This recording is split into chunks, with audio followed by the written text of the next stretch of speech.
Maya Fonseca, Gabriela Ayom, and Lena.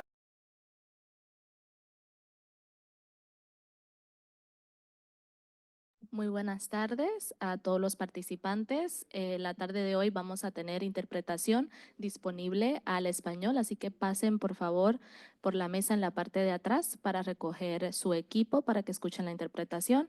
Aquellos que nos acompañan en línea, la interpretación en línea va a comenzar en breve. Vamos a tener los servicios disponibles en tan solo unos minutos. Estamos trabajando en ello, así que muchísimas gracias a nuestros intérpretes de esta noche, que son Ricardo Pérez, Maya Fonseca, Gabriela Saya Salom y Lina Escribano.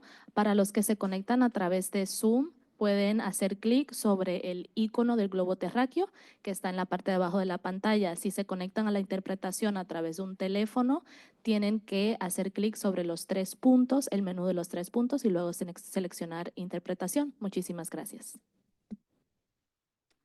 Thank you. I'd like to introduce City Council members and city staff present. In BHCC are myself, Mayor Drew Combs, Vice Mayor Betsy Nash, City Council members Cecilia Taylor, Jeff Schmidt, and Jennifer Wise. Staff present include City Manager Justin Murphy, Assistant City Manager Stephen Stolte, City Attorney Nero Doherty, and City Clerk Judy Herron. City Clerk Herron, would you please provide instructions to the City Council and members of the public on how the meeting will proceed? Yes, thank you, Mayor Combs. And again, echoing a welcome to our March 25th special City Council meeting here at the Belhaven Community Campus.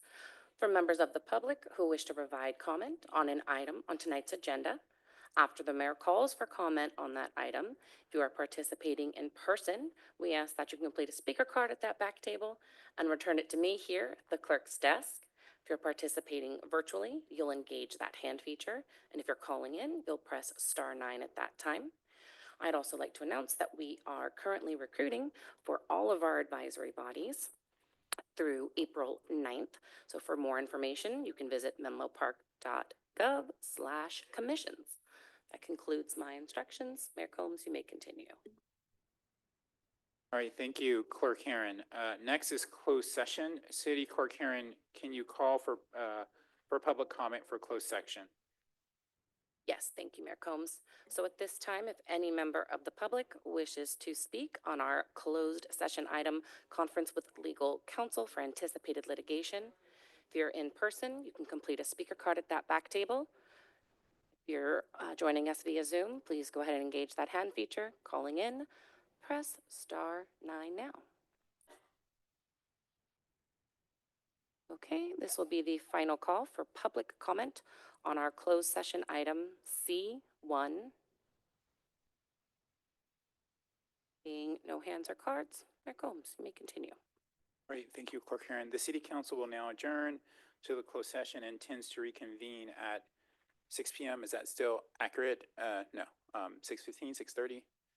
6:15. We'll reconvene at approximately 6:15.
There's two microphones. So.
Right. Having our city council back at our BHCC dais, Mayor Combs, you may reconvene the meeting. All right, thank you, Clerk Herron. Hello, I am Mayor Drew Combs, and we are reconvening the special March 25th City Council meeting. This is a hybrid meeting with City Council, city staff, and members of the public participating virtually and at the Belhaven Community Campus. Please note public comment speaker time may be limited if there are more than 10 speakers on an item. Roll call. I'd like to introduce City Council members and staff present. Here at the community campus are myself, Mayor Drew Combs, Vice Mayor Betsy Nash, City Council members Cecilia Taylor, Jeff Schmidt, and Jennifer Wise. Staff present includes City Manager Justin Murphy, Assistant City Manager Stephen Stolte, and City Attorney Nara Doherty, and City Clerk Judy Herron. City Clerk Herron, would you please provide instructions to the City Council and members of the public on how the meeting will proceed? Yes, thank you, Mayor Combs. So for members of the public who wish to provide comment on an item on tonight's agenda, if you are in person, we ask that you complete a speaker card at that back table and return it to me here at the clerk's desk. If you are participating virtually, you can engage that hand feature after the mayor calls for comment on that item. Or if you're calling in from a landline or a cell phone, you can press *9 at that time. Also like to remind everyone that we are recruiting for all of our advisory bodies. If you're interested in serving, we are accepting applications through April 9th. For more information, you can visit menlopark.gov/commissions. And just as a reminder, we do have in-person and virtual interpretation services available. For those in BHCC tonight, there is a table at the back to get a headset. And then for virtual attendance, there's a globe icon near the hand feature on your screen, and you can switch over to the Spanish interpretation. And that concludes my instructions. Mayor Combs, you may continue. All right, thank you, Clerk Herron. I'd like to introduce City Attorney Doherty for a report out from closed session. Thank you, Mayor. There is no reportable action. With that, we'll move on to agenda review. Agenda review provides advance notice to members of the public and city staff of any modifications to the agenda order or any requests from city council members. Does the city council wish to pull any items from the consent calendar or informational items? Does the city council desire to modify the order of any agenda items? Okay. With that, we'll move on to general public comment. Under public comment, the public may address the city council on any subject not listed on the agenda. Each speaker may address the city council once under public comment for a limit of 3 minutes. Speaker time will be limited to 2 minutes if there are more than 10 speakers. You are not required to provide your name or city of residence, but it is helpful. The city council cannot act on items not listed on the agenda, and therefore the city council cannot respond to non-agenda items brought up under public comment other than to provide general information. City Clerk Herron, can you please call for general public comment? Yes. Thank you, Mayor Combs. So at this time, if any member of the public wishes to provide comment for an item not on tonight's agenda, if you are in person, you can complete a speaker card at that back table. Return to me here at the clerk's desk. If you're participating virtually, go ahead and engage that hand feature. Calling in from a landline or a cell phone, please press *9 now.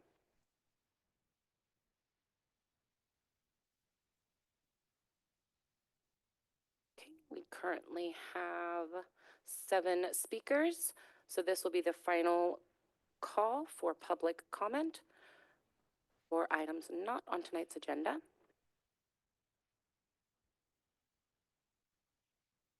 Okay, so it looks like we have, okay.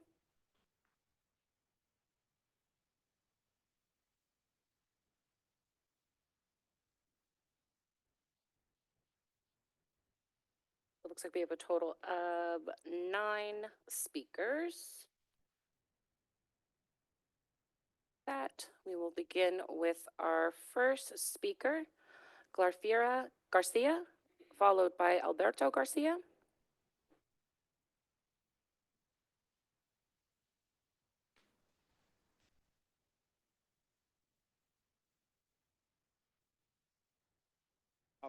Necesito intérprete.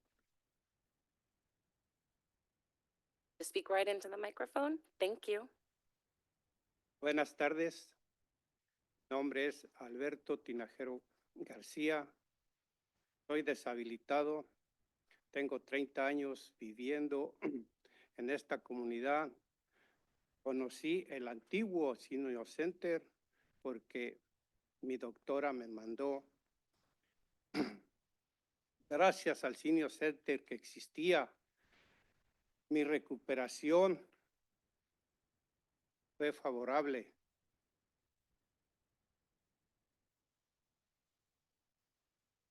Para todos los seniors, ese edificio era un paraíso para nosotros, pero llegó Facebook y lo demolió.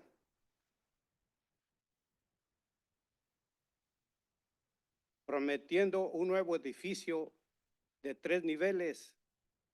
En esa junta nos dijeron que no nos preocupáramos, todo iba a ser igual, incluyendo el mismo personal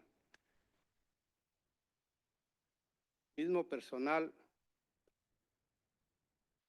nos daba la bienvenida, el personal que nos organizaba nuestros eventos. Y ahora la pregunta es, el edificio fue demolido y nos fabricaron este edificio, se hizo este nuevo edificio. Y en este edificio no tenemos lo suficiente espacio para nosotros los seniors. La pregunta es, si demolieron el edificio, ahora ¿dónde está el personal que nos atendía?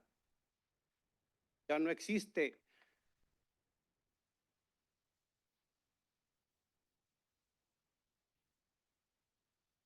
Nos han comentado que todo es innovación.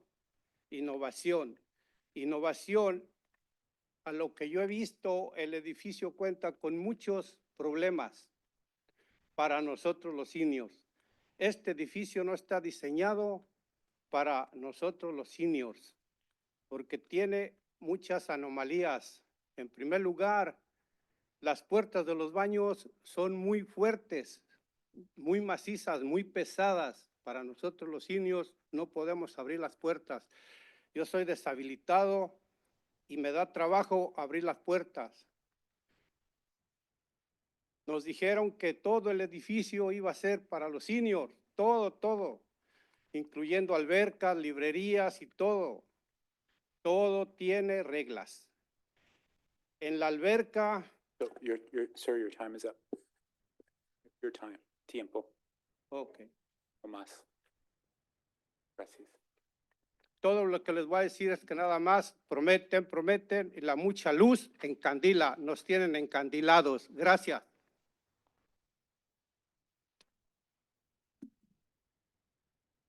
Good afternoon. My name is Alberto Tinajero Garcia. I am disabled and I have been living in this community for the past 30 years. And I knew and visited the old senior center, and actually my doctor recommended me to go to the senior center, and it was thanks to the senior center that I had a really good recovery. And for all of the seniors here, that building that we had was a paradise. But then Facebook got here and demolished it. And we were promised a new building with 3 stories. And we had a meeting where we were told to not worry about it, that everything was going to be the same, that the same staff was going to work there and be included. And the staff that worked there, they always welcomed us, and they were the ones who organized the events. Now, my question is, was that building demolished? We have this new building, but right now, here in this new building, we don't have enough space for us seniors. The question is, if that other building was demolished, where is the staff now? It just doesn't exist. We've been told time and time again, innovation, innovation, innovation. I know that this building here has lots of problems, many problems for us seniors. It just wasn't designed for us. It has many anomalies and issues. For example, the doors of the restrooms, they're very strong, very heavy for us. I cannot easily open these doors, and I'm a disabled person, so it's really hard for me to open the doors. Everything in this building was not made for us seniors, and we know that there's a pool and there's the library, and everybody has a role. But right now, this is the issue that we see. Thank you. Our next speaker would be Glafierna Garcia, followed by Ernesto Cruz. Buenas tardes, mi nombre es Glafira García y estoy aquí por la misma razón, somos senior. Vivimos aquí, somos residentes desde el 2000, entonces conocemos la historia, nos han mentido, nos han engañado porque a la última junta que tuvimos esta vez fue junio 20 del 2024 y nos dijeron los manejadores, o sea, los de la ciudad, city manager y todo, que iban a venir cada mes para resolvernos muchos problemas que tenemos los seniors, porque esto no está adaptado para los seniors. Están esas bolas que han tumbado muchos seniors y lo han dejado, no han venido a ver nada de eso, ni siquiera hasta ahorita volvieron a venir y estamos muy tristes, nos sentimos discriminados y muy pues ya están molestos porque ¿sabe qué? Que nada más nos prometen, ahora necesitamos que se comprometan, queremos un papel, que se comprometan que nos van a venir a arreglar las sillas, eso, supuestamente eso dijeron, si no necesitamos que nos haga nuestro senior center porque dijeron que iba a ser todo igual como estábamos y no han cumplido, nos siguen engañando y eso no es justo, no tienen humanidad. Siento mal, les importa el puro dinero y a nosotros nos tienen abandonados y nosotros trabajamos en este país para recibir ahorita los beneficios y no nos los están dando. Necesitamos que nuestro senior center lo queremos. No sé cómo. Tenemos que sacar firmas, tenemos que hacer algo, pero queremos el senior center porque nos han engañado muchas veces. Gracias.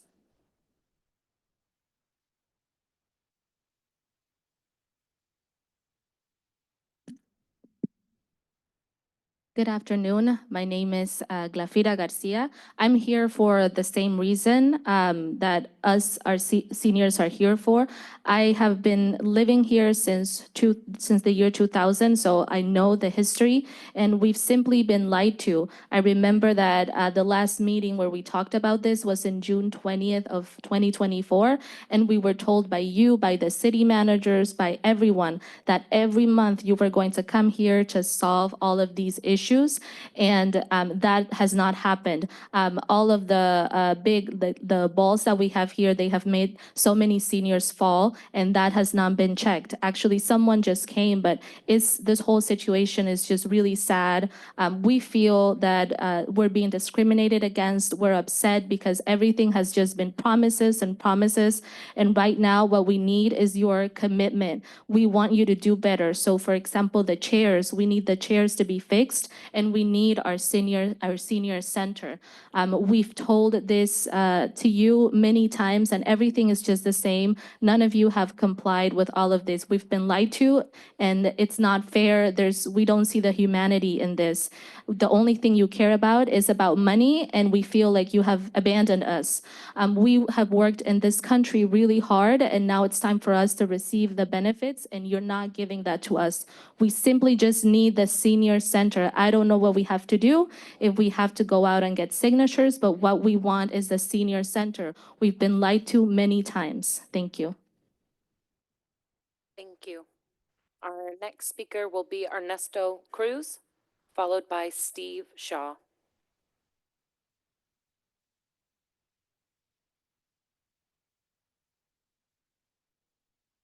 Buenas tardes, mi nombre es Ernesto Cruz. Vivimos aquí en la área de East Palo Alto. Pues nosotros también venimos a apoyándonos porque necesitamos a alguien que los represente en este lugar, que hable en español y en inglés, porque muchos de nosotros no hablamos inglés. Y pues estamos ahora sí abandonados, ¿verdad? Y quisiéramos que ustedes pusieran algo de su parte para que nuestros seniors sigamos adelante. Eso es lo que yo quiero que los apoyen. Es todo lo que les puedo decir, compañeros, y que tengan buena tarde.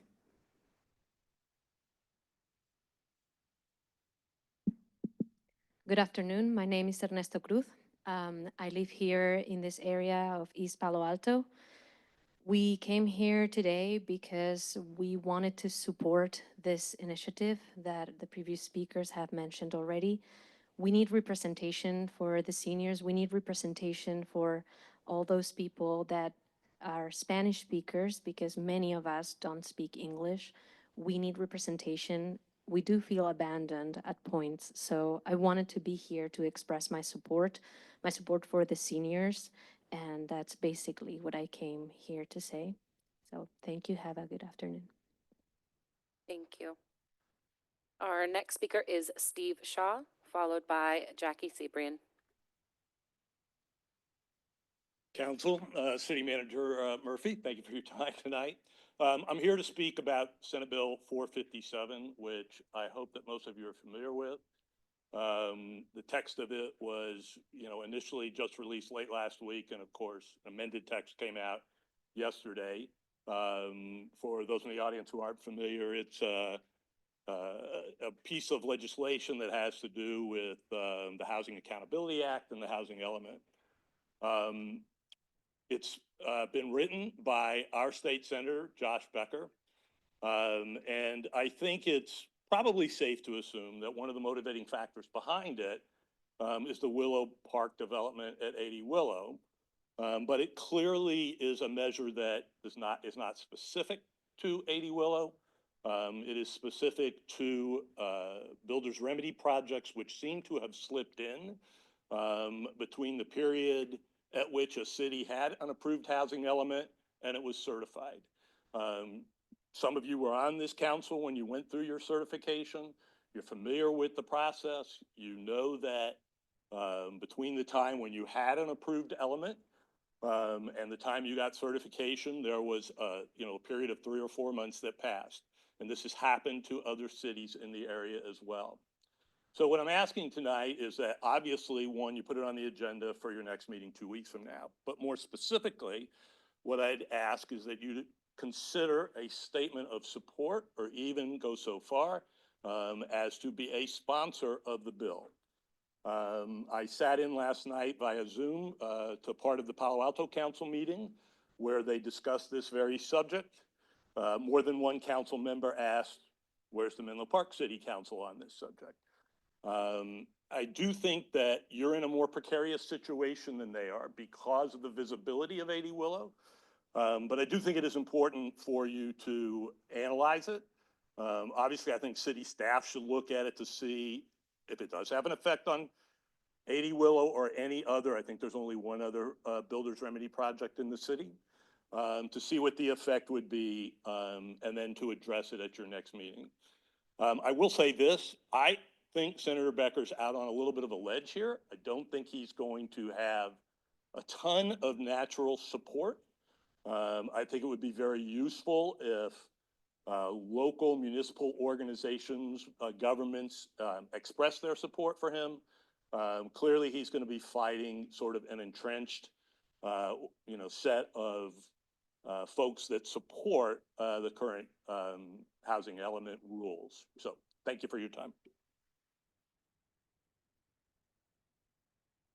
Thank you. Our next speaker is Jackie Sebrian, followed by Arlene Navarro. Hi, City Council and city managers, and thank you for coming to Bellhaven. I'm on a completely separate topic, more or less. I'm not eligible to use the senior center yet, so I will say that so far I've really enjoyed having a more robust library here and even having a little Friends of the Library store. And so I do appreciate that.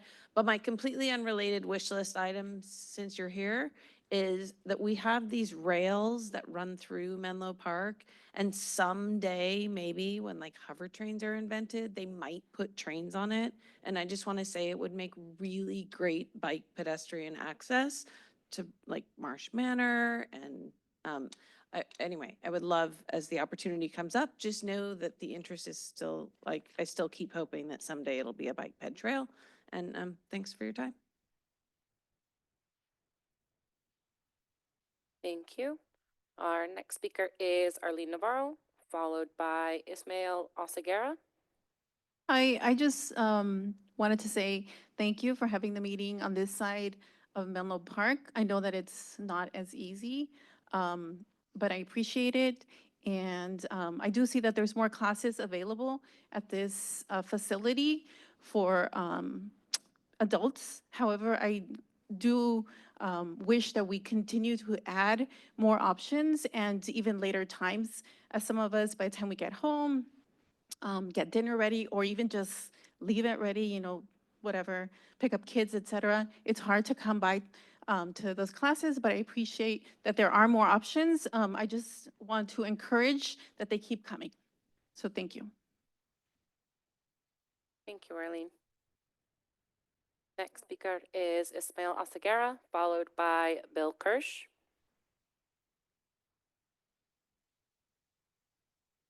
Hi, my name is Ismael Oseguera, and I'm a proud, there goes my brain. I'm proud to be here because I've been living on the Bellhaven community for 45 years. So I just want to talk about the senior center, and I want to welcome you all for taking the precious time to come over to listen to us. The senior center, it's a beautiful place to be if we would be better organized, because there's no organization here. Like if you need any help from anybody, there's no one to guide you to whatever problem you have or any questions. Like on this meeting, we didn't find out until yesterday. So we need someone that can do the schedules or whatever to let us know. Because first of all, don't forget, we're seniors. We worked very hard on this great nation for lots of years. So we put our share, and now it's collecting time. But sometimes, you know, once you're putting in all that hard work on that money, it's okay. But once it comes to collecting time, that makes a big difference. So I just want to thank you all, as I say, and don't forget, I think we're part of Bellhaven and the other side of Menlo Park. I believe we're still on the same city. So we feel like left out, because here is like we were in a different county or even a different country. That's the way we feel. You guys are separating us. And as I've been telling everybody, here in the Bellhaven, we are a part of a very, very large family. I've been here for since 2010, and I used to volunteer for 14 years. Back on the old building, it was beautiful. That was just for the seniors.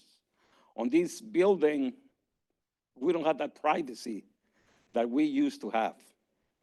That's why we kind of feel left out. And as I say, the place is a lot smaller, and there are a lot of issues. Like here with the electrical outlets that you have, This place is not for seniors.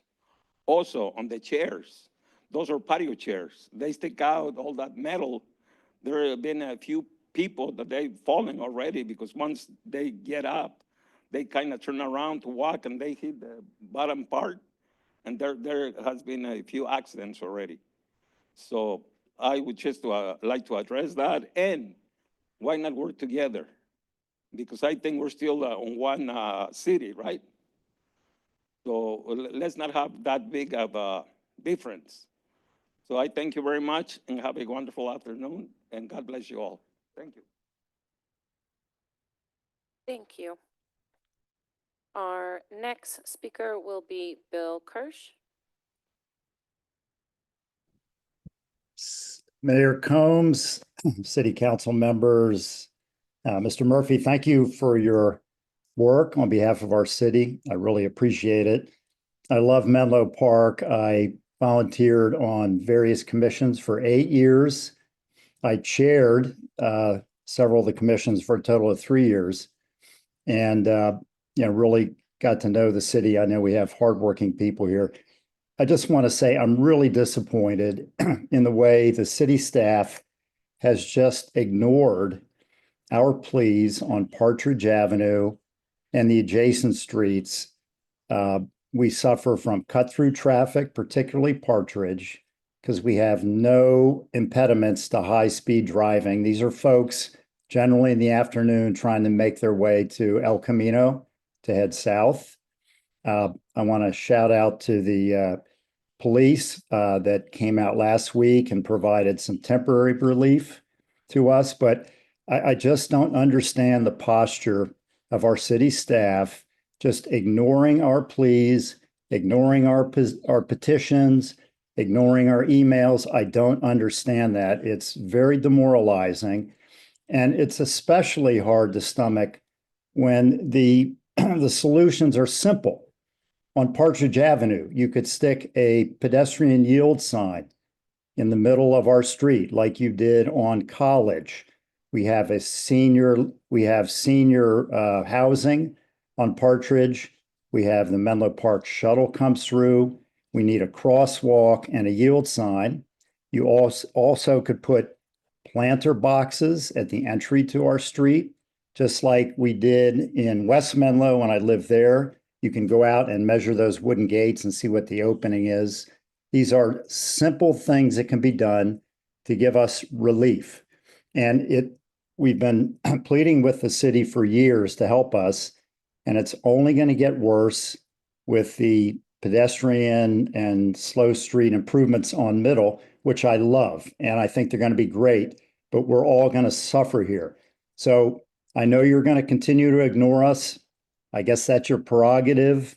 I would think you would want an engaged city. You're trying to get folks to join commissions. So I would just ask, what kind of city do we want here? What's a city for? I believe it's to help its citizens. We have 100 homes on our street. We have lots of school kids riding to and from school. So please don't ignore us. Please help us out. Partridge Avenue, College Avenue, Cambridge. Thank you. Thank you. Okay, seeing no further hands or cards. Mayor Combs, you may continue. Thank you, Clerk Herron, and thank you to everyone who provided public comment. Just a general response to those who made comment on the senior center. The council and staff are aware that there are transition pains and issues from the prior structure to the current structure, and that in some ways there have been some suboptimal design decisions. And I know again that staff is aware and working through. It's not always the easiest thing to look to remediate some of those suboptimal aspects that only became present like as things are being used, and so again want to be responsive. It is something that the city city council and city staff is aware of, and I know it's important to all of us that those get addressed. It will just take some time. And also want to thank you, Ms. Sebring, for your comment. I'd also like to see the right of way activated and someday, and I know the city is open to playing a role in advocating for that to happen. And to Mr. Kirsch, thank you for the comment. I know you are not being ignored. And again, this is something that is taking some time. I know very specifically that it's something that the vice mayor has been actively engaged in, and yeah, and sometimes it is just that that there are lots of priorities throughout the cities, and lots of communities see their the action they want to see taken as simple and easy, and the fact that it's not happening is that the city's saying no. Sometimes the city is saying that things have to be, prioritized. And I'll say in my own community, there are a number of very simple infrastructure issues that, the constituents I represent are saying, why aren't these happening? Why isn't there a crosswalk across Gilbert to the park? It takes time. And so that would be my general response. But I appreciate that. Please stay engaged, stay involved, continue to advocate. But I do know that this is something that, again, like I say, the vice mayor and city staff have been looking into. I don't know if there's anyone else who wants to add anything. Okay. Well, again, thank you everyone for the public comment. With that, we'll move on to presentations and proclamations. We have two presentations this evening. The first presentation is I recognize achievement of LEED Platinum certification for the Belhaven Community Campus. Here to introduce the item is Library and Community Service Director Sean Reinhardt.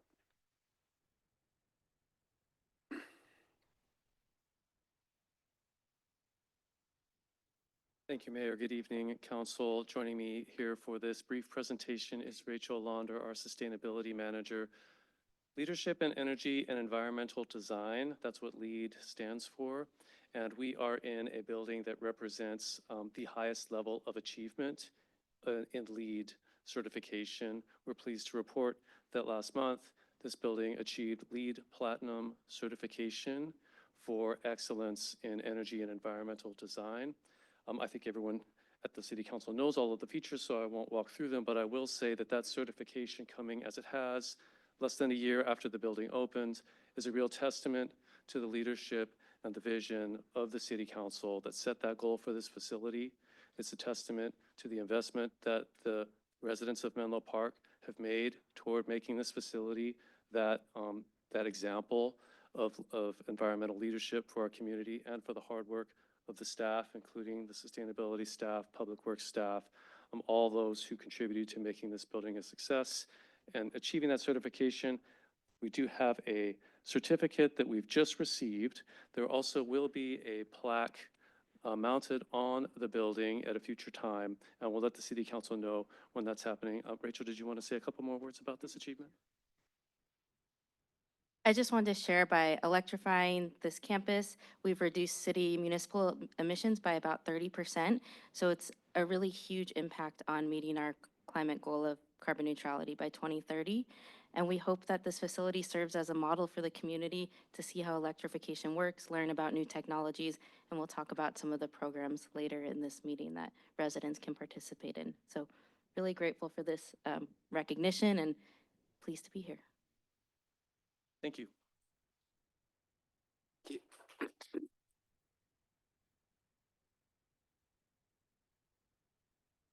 Thank you. We'll call for public comment on this item. Thank you, Mayor Combs. So at this time, if any member of the public wishes to provide comment on our presentation I-1, recognizing the achievement of LEED Platinum certification for BHCC, if you are in person, you can complete a speaker card at that back table. If you are on Zoom, please engage that hand feature. If you're calling in, please press *9 now. currently see one virtual hand. So this will be the final call for public comment on our presentation I-1 for LEED Platinum certification for BHCC. All right, so we will be inviting Jenny Michelle.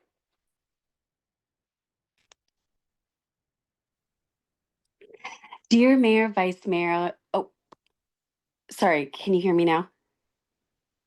Yes, go right ahead. Okay, sorry.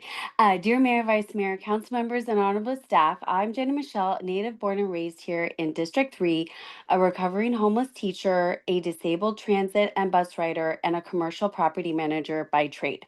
Personal comments. Okay, so just for the record, and those who don't know, LEED Platinum certification is incredibly difficult to achieve, almost impossible, and even more challenging to maintain. I am so proud of staff for this milestone, but you will never get a BOMA Toby Award because you have to demonstrate how the building generates positive benefit to the larger community. And currently, as you can tell from the public comments that we just heard, thank you guys for speaking up, that we're failing our seniors and my fellow disabled people. Let's go for the Toby and also come correct with our seniors and disabled and modify the campus to improve the conditions for all users. Thank you so much and congratulations, you guys. So proud. Thank you for your comment. All right, that concludes our speakers for I-1. Mayor Combs, you may continue. Great, thank you, Clerk Karen. With that, we'll move to the final presentation. I-2, Homeless Services in Menlo Park. Here to introduce the item is Assistant City Manager Stephen Stolte. Thank you, Mayor Combs. I am excited to introduce, I think we have 9 people present tonight. Excuse me, representing the Center on Homelessness at the county, Life Moves and We Hope, which are service organizations. And then as well, we have our crisis response clinician through the Community Wellness and Crisis Response team in Menlo Park. So I will kick it off to Chloe Richter with the Center on Homelessness to get started. Hello, City Council members, and thank you for the invitation to present this evening. My name is Chloe Richter, and I am a management analyst from the San Mateo County Human Services Agency Center on Homelessness. As Stephen mentioned, I'm joined tonight by my colleagues Amy Davidson, the Director of Center on Homelessness, and Jorge Quesada Flores, Human Services Analyst from the Center on Homelessness, along with agency representatives and homeless service providers Life Moves and We Hope. So tonight we'll share a presentation on the coordination of homeless and outreach services in the city of Menlo Park. I'll start by sharing about the county's approach to the encampment resolution grant funding program, and We Hope and Life Moves will share about their agency's work to provide street outreach services and connect clients living in the Menlo Park community. The county was awarded an encampment resolution funding grant from the state to carry out a client-centered, housing-focused approach with individuals living in 26 encampments throughout the county, 3 of which are located in the city of Menlo Park. Next slide, please. With the ERF grant funding, the county is coordinating a multidisciplinary approach to integrate a wide range of field-based services with this funding. These services include weekly and in some cases daily visits to encampment sites by street outreach teams, coordinated entry assessments in the field to connect individuals with interim housing options, mobile restroom, shower, and laundry services, field-based assessment of mental illness and substance use, and crisis de-escalation by behavioral health professionals, field-based psychiatric treatment and medical case management by street outreach teams, and connection to interim housing and permanent housing options through rapid rehousing programs and permanent supportive housing opportunities. And finally, the continued engagement with individuals until all folks are placed in interim or permanent housing. We believe that bringing all these services together to the encampments will cultivate trust, address immediate needs, and address the barriers to accepting shelter, and ultimately help individuals see permanent housing as a real possibility. We're also fortunate to have a strong partnership with the City of Menlo Park City Manager's Office, the Housing Department, and Police Department with Code Enforcement. And together we meet monthly to discuss encampment updates, strategize on approaches to connecting individuals, and thinking through ongoing collaboration opportunities. So since we began implementation in December 2024, just a few short months ago, we're excited to highlight some of the early accomplishments. Next slide. So since December of 2024, the street outreach teams have engaged 74 households in the city of Menlo Park alone, comprised of 104 individuals. These represent individuals who are unsheltered at this time, and there have already been some successes with individuals who have moved into shelter and permanent housing. Next slide. So highlighting some of those early outcomes in the city of Menlo Park and celebrating the success of our outreach team's effort of community engagement, trust building, and a kind approach to working with community members living in the encampments. We celebrated 8 individuals entering interim housing or shelter, and 1 individual who has been permanently housed since December 2024. And now I'm thrilled to hand it over to our street outreach providers for them to share a little bit more of their service approach. So first, I'm happy to introduce you to Clyde Burgess from We Hope. Good evening, City Council. I'm here to share. I'm here to share We Hope's, our philosophy, and our goal in this particular contract. We also, you see up here, we have challenges. Our challenges are dealing with our RV clients. These clients have their own bathroom, own restroom, own cooking facilities, and they don't think they're homeless. In their mind, they're at home. What we're working on now is, first of all, developing a rapport with them, building trust, where we're asking, what do you need? How can we help you? And we move from there. Since Chloe mentioned the housing, we've got 3 families sheltered within the last 3 days. Got 3 other individuals sheltered or offered shelter within the last couple days. So things are beginning to move really fast as far as the rapport we're building with the RV members and in that community. Biggest problems, as I was saying, was they think they're already home. They already got houses. Their RVs are considered houses. I want to really just thank Officer Long, Code Enforcement, for really having the heart of a serviceman, allowing us to work closely with these clients, helping them get vouchers. We've got presumptively matched 2 for rapid rehousing within the last quarter. So we're making positive progress, and with your support, we'll continue to move forward. Any questions? I want to thank you very much for this opportunity to share.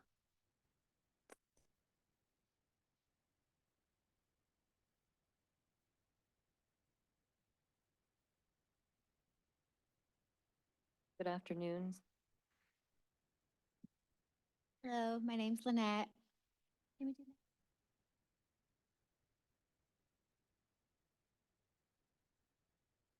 Hello, my name's Lynette. I am the program director for South County Region 4. I oversee Menlo Park, East Palo Alto, Menlo Atherton, and surrounding areas.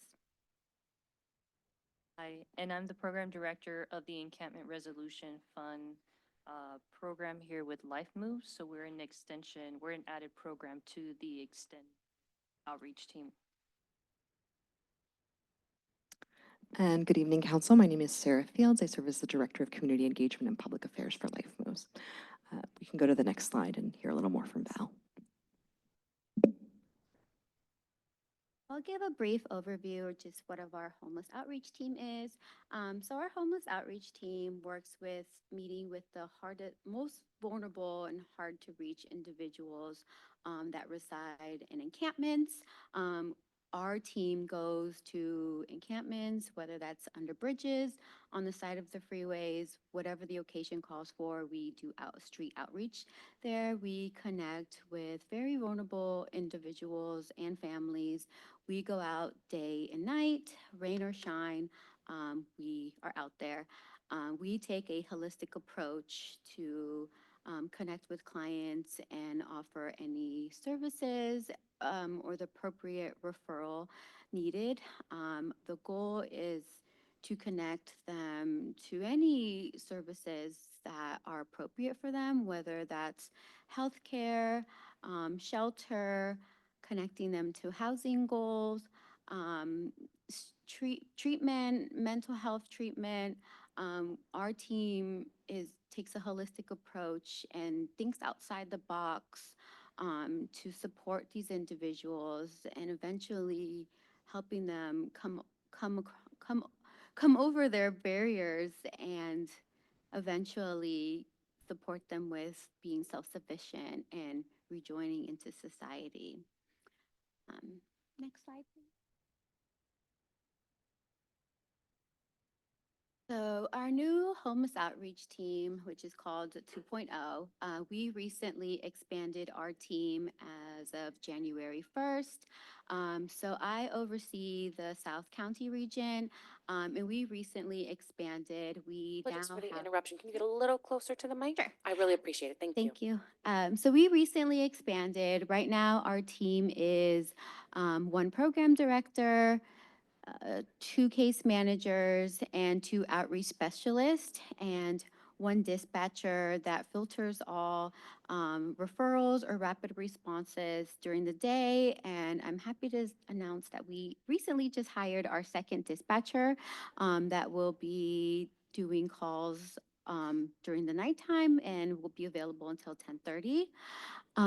So one of the reasons they have the new structure now is the 2 case managers are able to focus more on providing the intensive case management versus our outreach specialists are able to go out and provide that services out in the encampment and do more of that touch and go support. And if there is more need there, that's where our case managers will step in and do that more intensive care. That's it for me. So just to clarify, these are county contracts. So the county has divided up into 4 regions. Life Moves is honored to serve 3 of those 4 regions. So we're North County, Bayside, and South County. And then the coast side is a different service provider.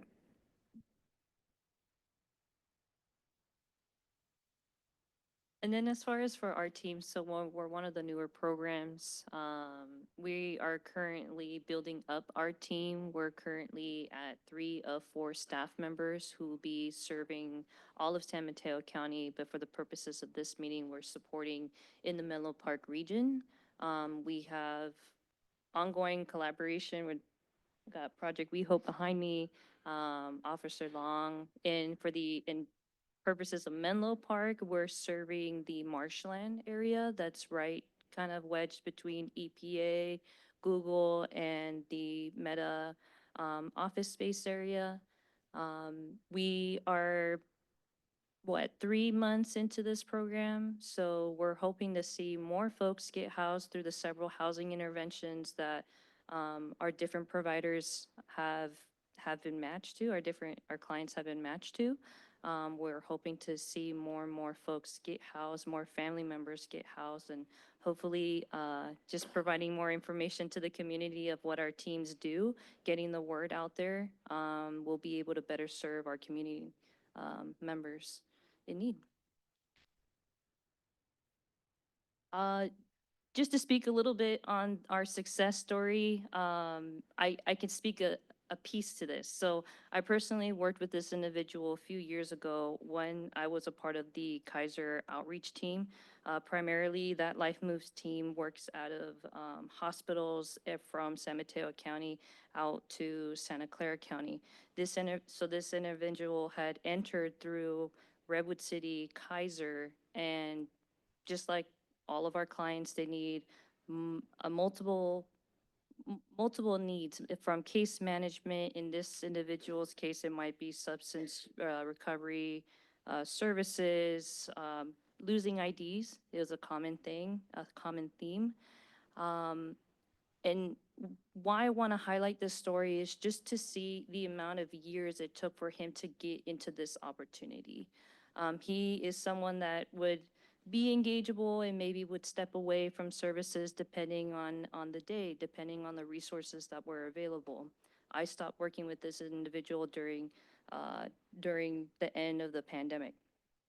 And again, this is just, I think, one of these examples where a lot of our clients, the clients that we are working with, our high needs clients, they need a level of investment from not just team members, but from multiple providers. And I feel like because throughout COVID, throughout our history in San Mateo County, we've been able to advocate for the right type of services, the right type of connections. It took, several years, let's say, round it to 5 years for this person to be successfully housed. And one thing that IRF, Encampment Resolution Program, is able to offer is additional case management when somebody is housed. So in this particular case, the services don't end when someone's housed. There continues to be that level of support, which I think is something that all of our programs could use, to be just honest about the needs. They don't just end with housing. So if there are any questions too, feel free to shoot them our way.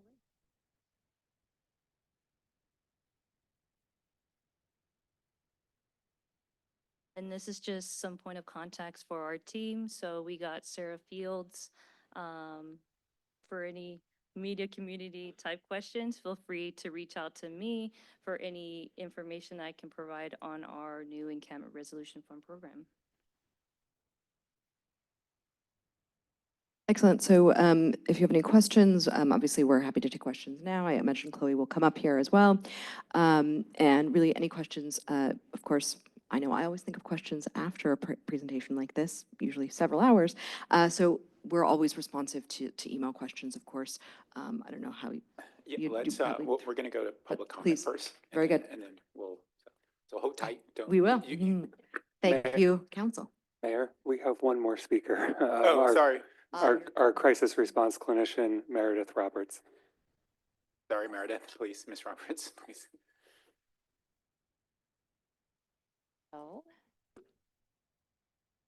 Council, so much for giving me the opportunity to speak with you about the incredible program that we have in this county, but particularly in Menlo Park. So my name is Meredith Roberts. Closer to the microphone, please. Sure. Thank you. My name is Meredith Roberts. I'm the CWCRT clinician for Menlo Park. I'm embedded in the police department. Is the presentation available? We're going to pull that up right now. Thank you. CWCRT stands for Community Wellness Crisis Response Team. There are 9 clinicians stationed up and down within police departments from North County to South County. This program was developed in 2021 as a response to the shifting needs for and to a more community-based policing approach, something that's minimally invasive, something that's more caring, something that caters more to our vulnerable community populations. I'm extremely proud to work with Menlo Park police officers and command staff to make this a reality here. We have some quantitative data, everybody loves numbers, that shows that this is actually really working. Up and down the county, we have seen a reduction in involuntary psychiatric holds by 16.5%. We have seen a reduce in calls for service that are mental health related by 17%. Those are countywide, those are not Menlo Park-wide. The Menlo Park program is new. I've only been here for 6 months, but we have some incredible quantitative data to provide you for that as well. One of the things that CWCRT program also does is that it provides support for first-line responders. Someone very wise told me that when all you have as a tool in your tool belt is a hammer, then everything becomes a nail. And we have desperately tried to make our tool belt more available, more diverse. When we add community resources in, like my community partners behind me, when we add mental health expertise into that tool belt, we can approach situations in a much more holistic manner. So next slide, please. So what is a crisis? When do I show up? A crisis really technically is any time a life stressor is greater than the available coping resources at hand. So here we have the map of Menlo Park. And we all know that living in Menlo Park, I'm a community member myself, I've lived here for almost 20 years. A crisis in Sharon Heights is very, very different than a crisis in downtown Menlo Park. A crisis in downtown Menlo Park will look very, very different than a crisis in the Bellhaven community. A crisis for a 16-year-old female will look very, very different than a crisis for a 9-year-old child. A crisis for a 9-year-old child will look very, very different than a crisis for a senior. When we're handling crisis, we're responding to a 911 call. That is what the CWCRT team does. A 911 call comes in from any one of our community members, and at that moment, the life stressor exceeds the available coping resources. Our aim is to flip that formula. When we can connect to more resources, the life stressors aren't so debilitating. It reduces recidivism and it reduces strain on emergency services. When I go out to a call, the first thing I do with my police partners is to address the crisis at hand. We're evaluating, we're assessing what needs to happen. Do we need hospitalization? Can we do something less invasive? We always want to do something less invasive as possible. Are you connected to resources? How can we help you connect to resources? Let's slow this down. That's the #1 goal. Let's slow this down and take our time. We handle the crisis, and then it's my job to take the ball and go. I provide follow-up resources with families and with individuals, with schools, with kids. I make sure they're connected, I provide warm handoffs, and I will check in repeatedly. I do that for up to 60 days, at which point I will let the case go if it's properly handled and connected. If not, I'll keep the case on and we'll continue to manage it. The 3 most vulnerable populations, I would say, in Menlo Park are our schools, our unhoused population, and our RVs, which we've heard quite a bit about tonight. That is not to say that crisis that occurs outside of these populations is not important. And it is not to say that crisis that occurs outside of these populations is not a priority. It absolutely is. But what I want to speak to is a case study involving an individual in our unhoused population in the time that I have left. When we talk about reducing recidivism, we mean how many calls for service are we having? How much repeated use are we seeing? And I call recidivism a familiar voice. We hear familiar voices in our dispatch. We hear familiar voices in our radios. We know when someone has called several times. And we have a very familiar voice in downtown Menlo Park, and that familiar voice had lived in Menlo Park since 2022. Since 2022, Menlo Park Police Department received hundreds of calls about this familiar voice, calls of concern. We had over 76 incidents, that means contacts with this individual, up until very recently, up until I believe January. The reason why we have no more is because we were able to connect to resources. We were able to use the care court system. We were able to use every single tool in our tool belt in order to save this individual from the vulnerabilities that they were facing as a result of severe mental health and an inability to care for themselves. This individual is now successfully, knock on wood, housed in Redwood City, is successfully receiving wraparound county care services that are psychiatric, and is going to be protected by the state if this lower level of care fails. When I go out on calls, every call is unique. Every individual is unique. And I just want to wrap it around as I say my goodbye to remind you how proud I am of the officers that I work with, how proud I am of this new approach that we're taking, how proud I am to be a member in the community and live in Menlo Park, and how proud I am to be able to give back to this community. Thank you for your time.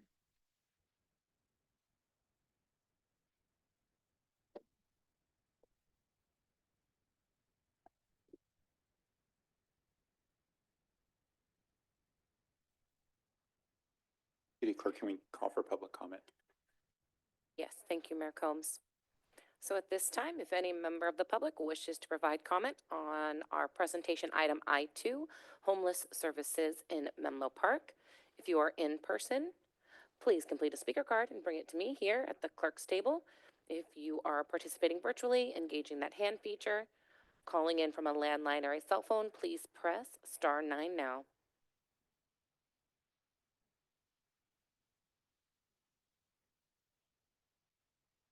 Looks like we currently have 4 virtual hands, so this will be the final call for public comment on our presentation item I2.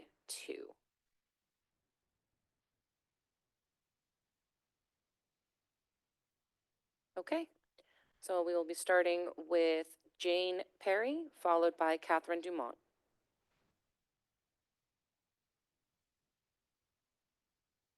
Can you hear me? Yes, go right ahead.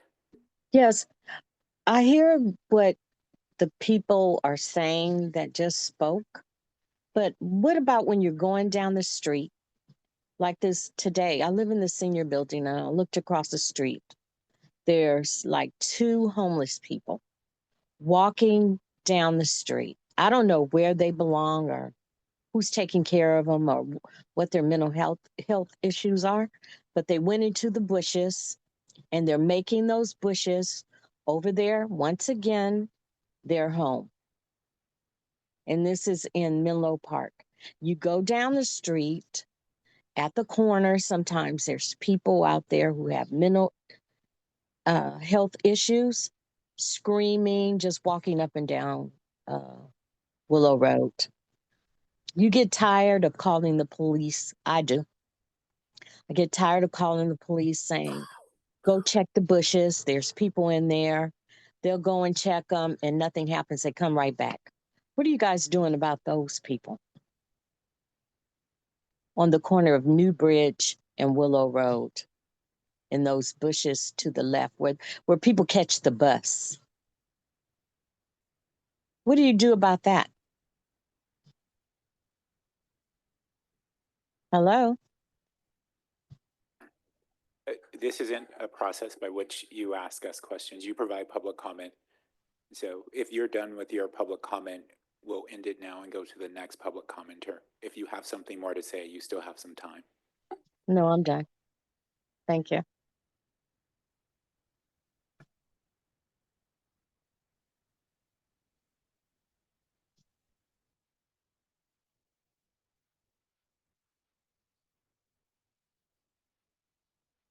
Thank you. Our next speaker will be Catherine Dumont, followed by Jenny Michelle.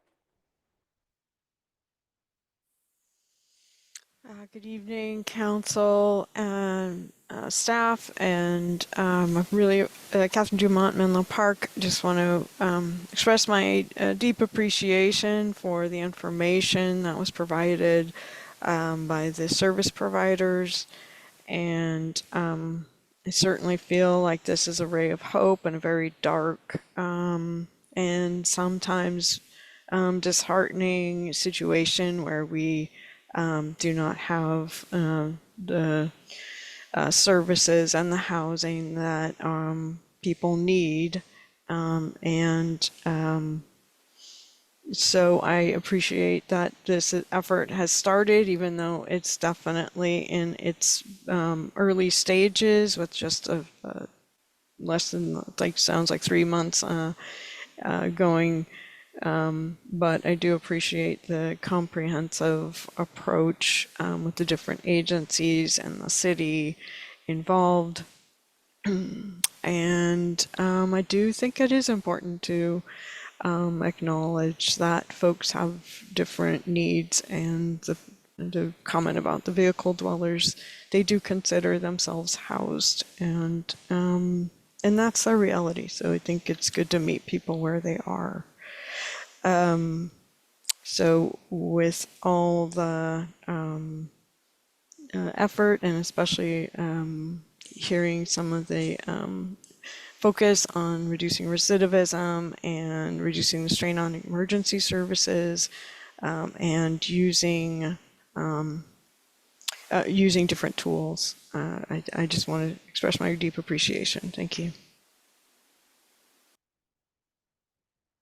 Our next speaker will be Jenny Michelle, followed by a caller from a phone number ending in 8295.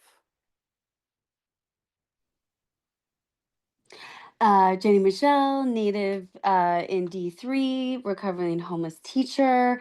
Yes, great presentations. Meredith and I met recently at the Menlo Police Academy. I've also worked with We Hope and Life Moves in several different fashions. They're awesome organizations. You guys rock. I wish you guys had a higher pay scale. And as you know, we homeless and formerly homeless are like feral cats. Once we have the streets in our blood, redomesticating us to living on the grid is a lifelong, or can be a long, challenging road that could take decades and scores of people.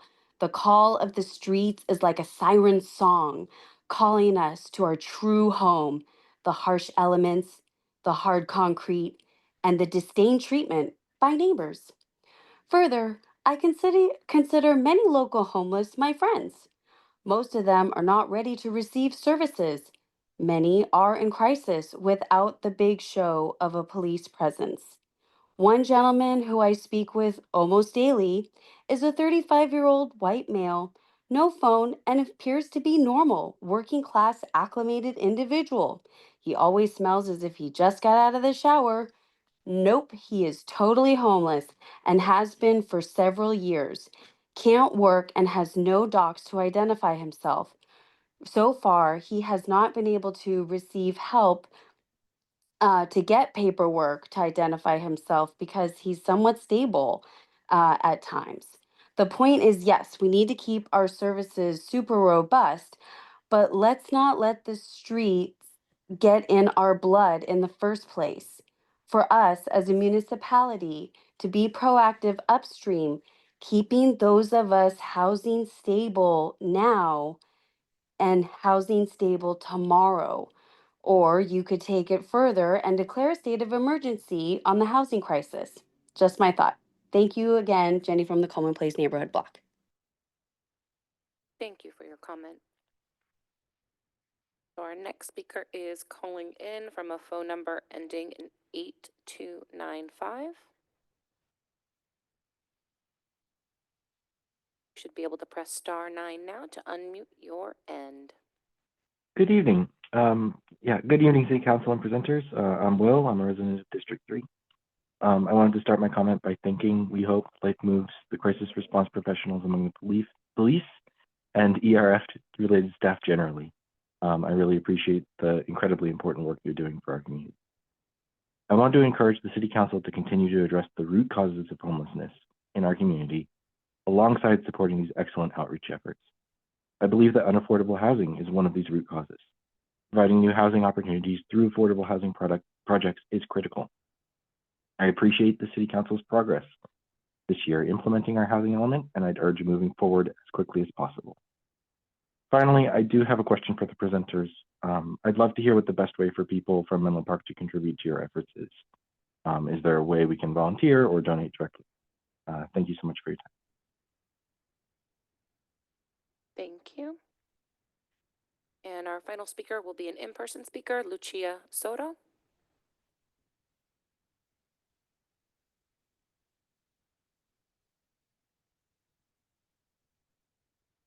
Muy buenas tardes. Yo estaba escuchando mucho acerca de las viviendas y de las personas que no tienen vivienda y estoy también muy preocupada. Ya tengo mucho tiempo viviendo aquí en Menlo Park, en la área de Village Haven.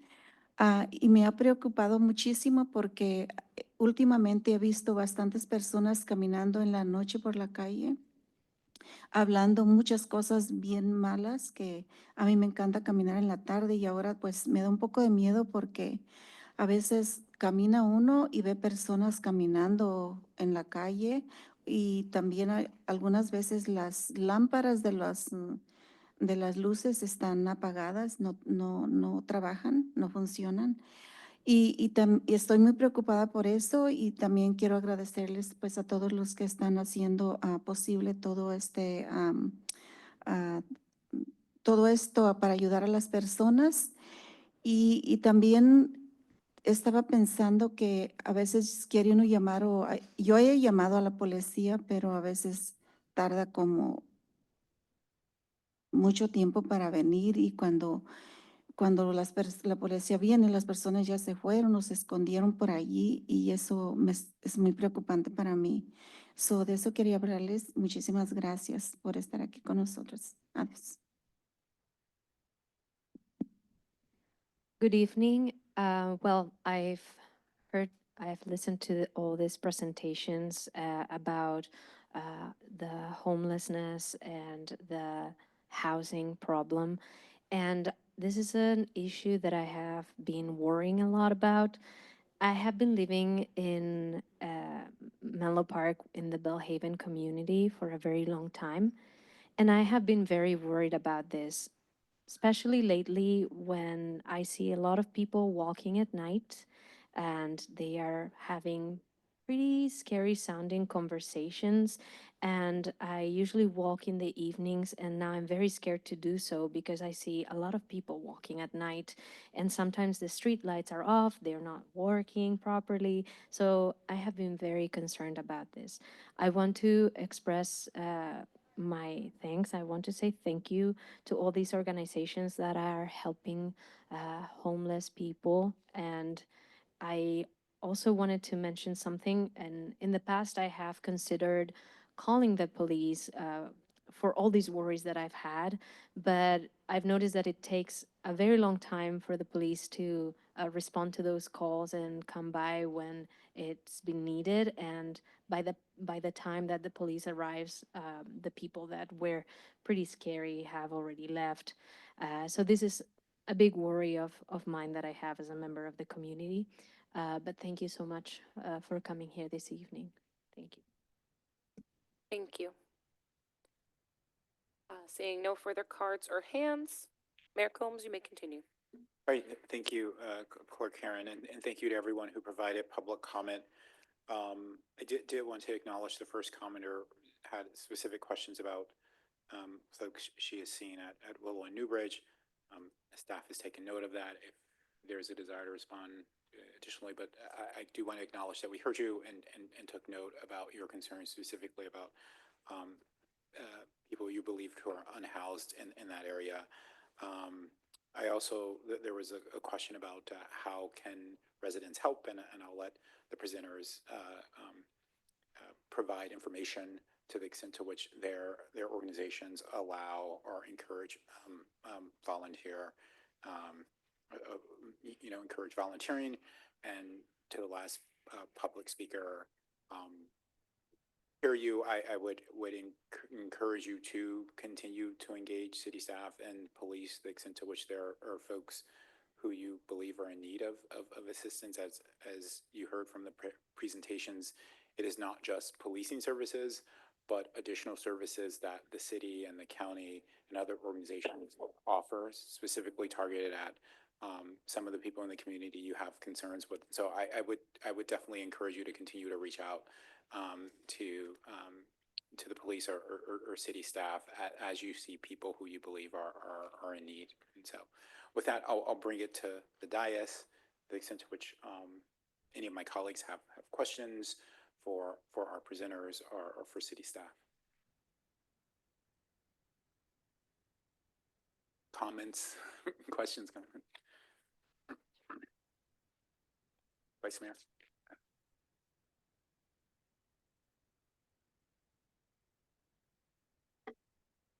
So I just want to say thank you so much to the city for pursuing this grant, to our police department for all they're doing, and absolutely for the organizations. It is really exciting to hear all of the work going on, and I think it's so important. So many people need help, and others are seeing people who need help, and just to be able to say, yes, we are doing something, and actually know some of the information behind it. It's just very, very grateful for that. Thank you.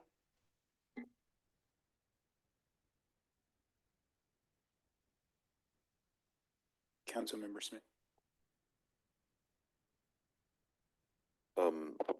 Thank you. I want to echo the appreciation to City Manager Murphy and Assistant City Manager Stolte for leading the charge on this and all the teams that have come out.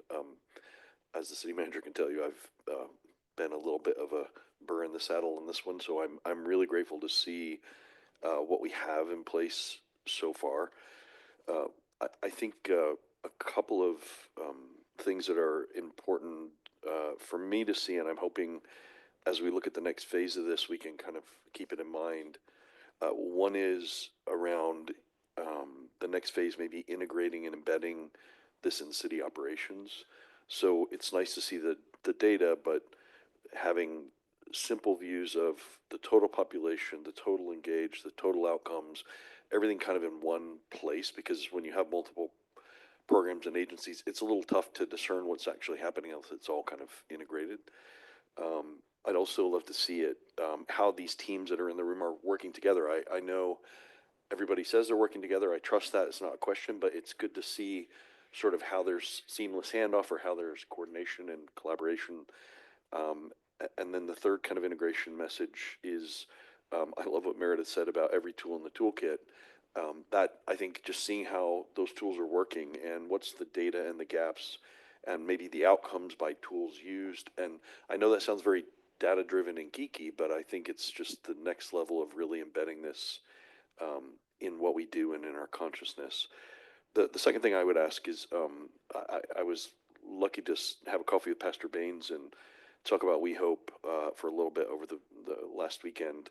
And I would want to say whatever we can do to figure out more of the RV safe parking spaces. I was in Palo Alto, ironically with Brian on our IT team was there, and Jenny and some other folks were there seeing what Palo Alto has done.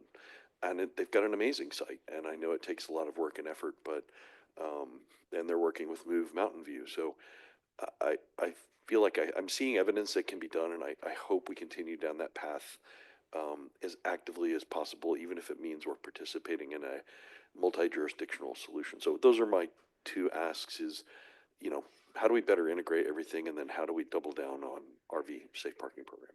Thanks.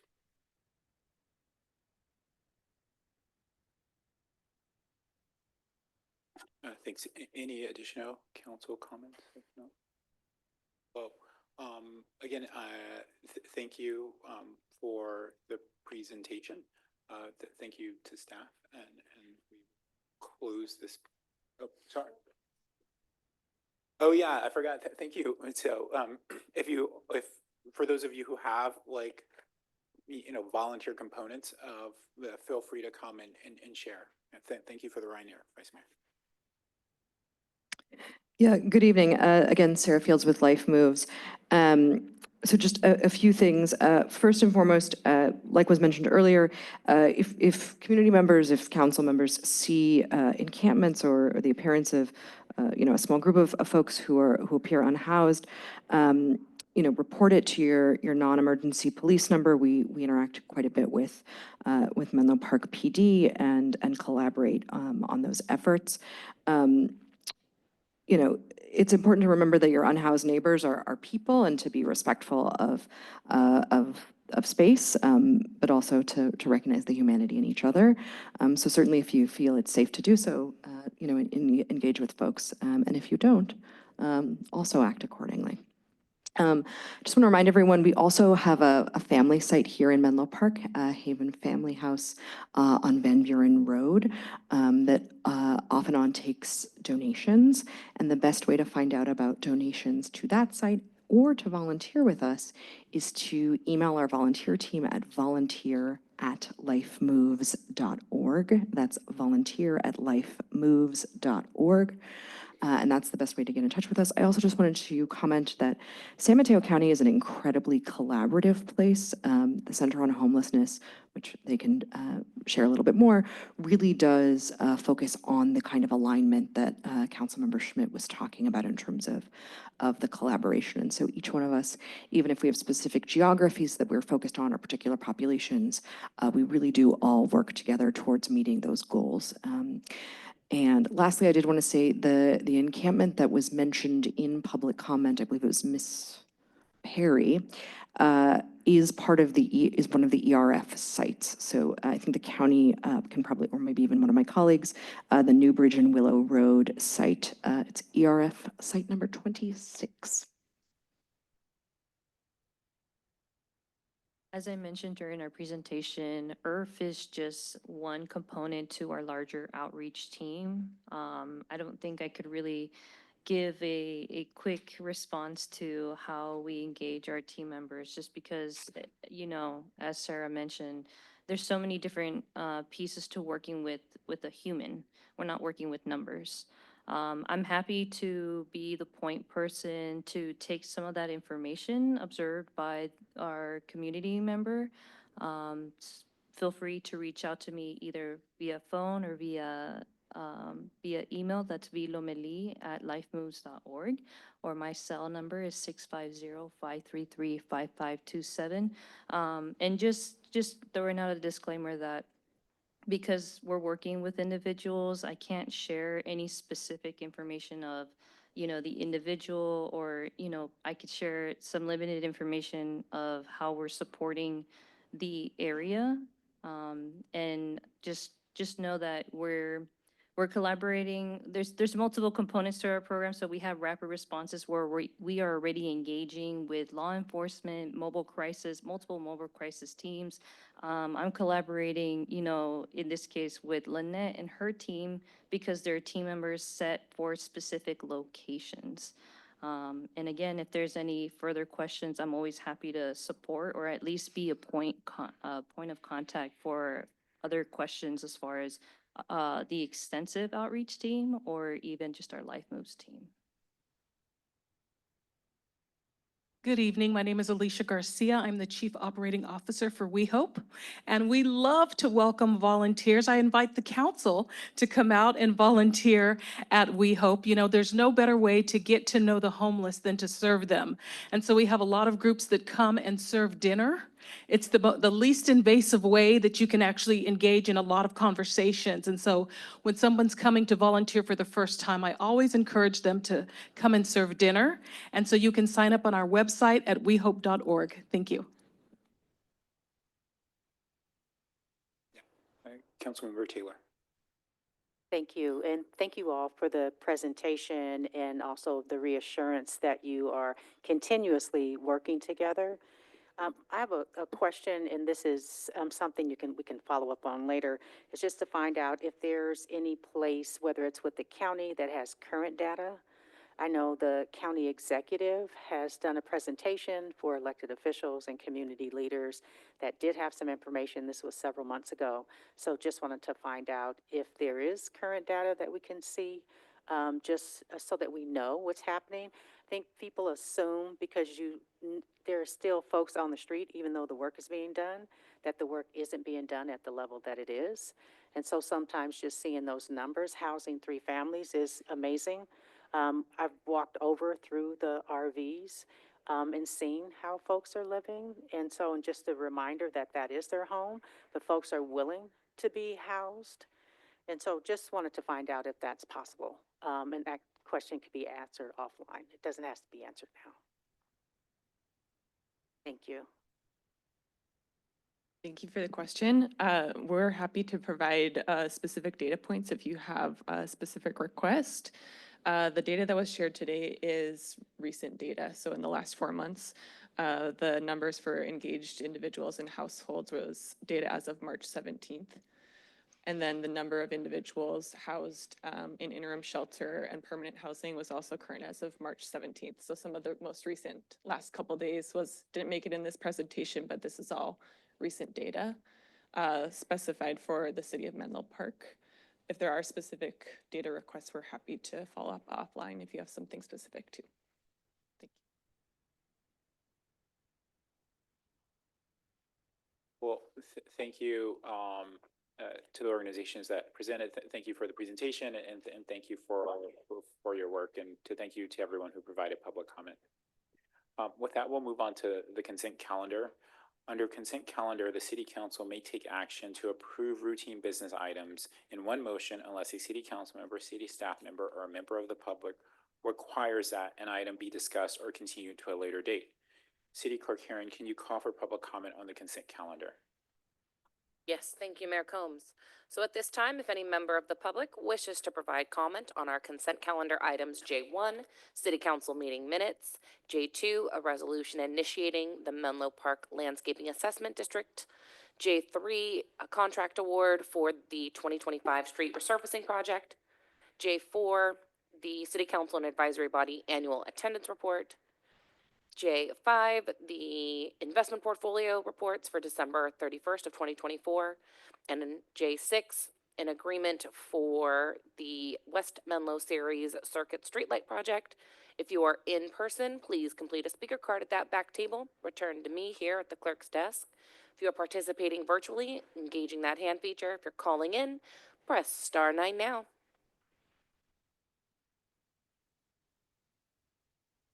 So this will be the final call for public comment on our closed session or consent calendar items J1 through J6. Seeing no hands or cards, Mayor Combs, you may continue. All right, thank you, Clerk Herron. So bringing it back to the dais, are there any comments, questions on the consent calendar or a motion? Councilmember Taylor. Thank you, Mayor Combs. I'll make the motion to approve the consent calendar. All right, we have a motion from Councilmember Taylor. Is there a second? I'll second. All right, we have a first from Councilmember Taylor and a second from Vice Mayor Nash. Thank you, Mayor Combs. So the motion by City Council Member Taylor and the second by Vice Mayor Nash is to approve the consent calendar. Any further City Council question or discussion? Seeing none, this will be by roll call vote. City Council Member Taylor? Yes. Vice Mayor Nash? Yes. City Council Member Schmidt? Yes. City Council Member Wise? Yes. Mayor Combs? Yes. And the motion passes unanimously. All right, thank you, Clerk Herron. With that, we'll move on to the study session. Study sessions are an opportunity for city staff to introduce an item that will require policy direction from the City Council in the near future. City staff will provide a presentation. I will then call for public comment. After public comment, the City Council will discuss the matter interactively with staff. The City Council will not take an action on items addressed in study sessions. The City Council may provide direction to city staff for preparation of additional analysis or information necessary when the item returns to the City Council for action.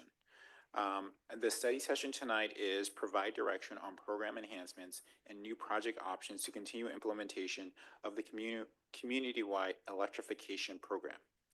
Here to introduce the item is Sustainability Manager Rachel Lunder.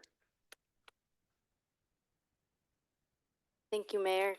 Good evening, Council, members of the community. I am here this evening to discuss our next steps for expending our state grant funds and expanding our community-wide electrification program. This item has come to Council before, but I will take time to provide a little bit of background on the program, share where we're at now with home upgrade, and then offer some opportunities to serve more community members. Next slide, please. So for some background, through the California Energy Commission, the state appropriated $4.5 million to the city of Menlo Park for a community-wide electrification program. We have to spend this fund by June 2026. So we've received the first half of the funds, and we can't invoice for the second half until we've spent down that first half. Currently, we are using the first half in contract with Peninsula Clean Energy, also known as PCE, which is our city's official electricity provider. We're participating in their home upgrade program to replace gas appliances with electric options for income-eligible homeowners.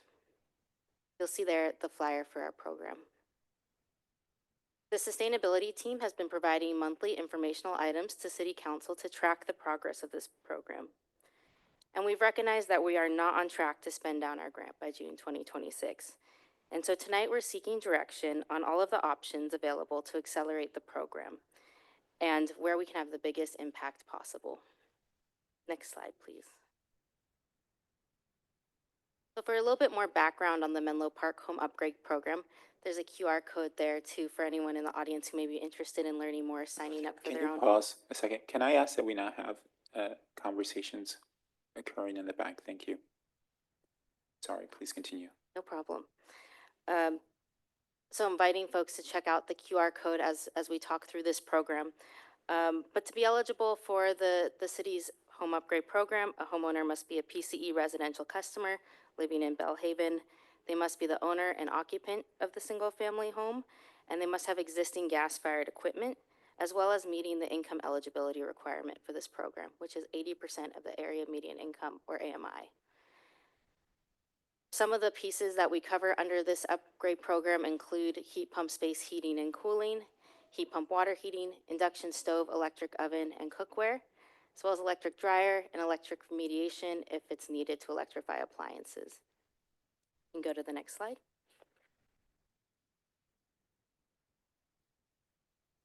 So the city and the PCE teams have been out in the community. We've participated in over 20 community workshops and events since we launched this program late August of last year. We've been providing outreach in both English and Spanish, encouraging residents to apply and learn more about electrification. We've also partnered with climate resilient communities to canvass Belle Haven homes, and together we've collaborated with complementary programs like Habitat for Humanity and Grid Alternatives to layer different home rehab and electrification opportunities for our residents. We've mailed postcards and made contact to residents participating in our city rate assistance programs. We've done a lot of other creative community outreach things as well, like posting information on a banner outside of this Belle Haven Community Campus and using an electronic message board on Chilco Street. We have a home upgrade table in our library upstairs and are open to other creative ways to do outreach, but those are just some of the highlights. You can go to the next slide. And so through this outreach, we've been really excited by the broad community interest in electrification. As you can see here, since we've launched the program, we've had 49 home assessments scheduled.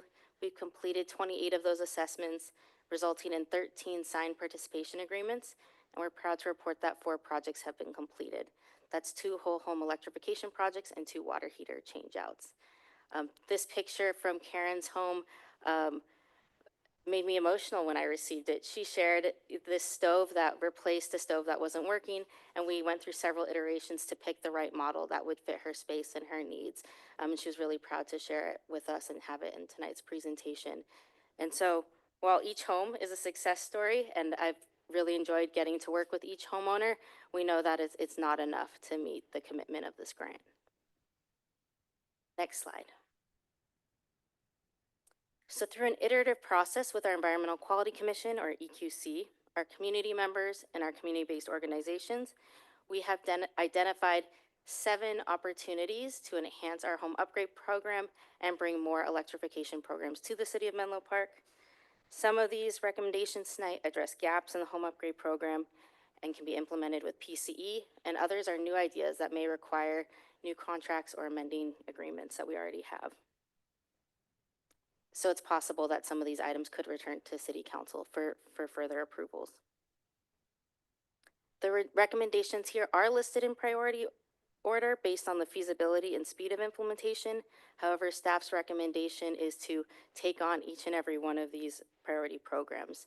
So we'll take time to review each and every one of them. Going to the next slide. We'll start with our home upgrade program enhancements. So we've offered these ideas into 2 buckets. There's the program enhancements and the new project ideas. And so starting with our enhancements, I mentioned that PCE provides a whole suite of programs under home upgrade. So we have the no-cost income eligible program that we've been working through right now. They have the emergency hot water heater replacement program. They also have a market rate rebate program. And so this is a pretty standard rebate where they'll offer funds to help folks after they've installed equipment. So if they're looking at just replacing their water heater or their HVAC system or upgrading their electrical panel, there is funding available to ease that transition.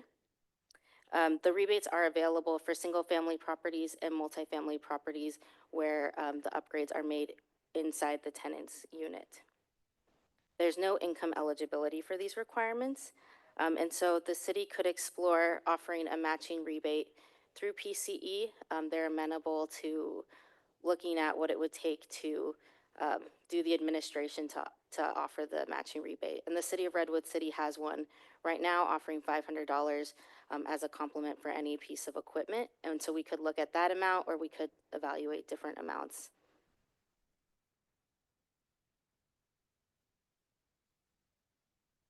And I did want to note that in the staff report, it shared that PCE's rebate amounts were higher for the water heaters, and that's with anticipation of the Bay Area Air District's rules starting January 1, 2027, regulating the sale of polluting water heaters. And so we're really looking at maybe opportunities to encourage and transform the market around water heaters, since that's where the regulations are starting.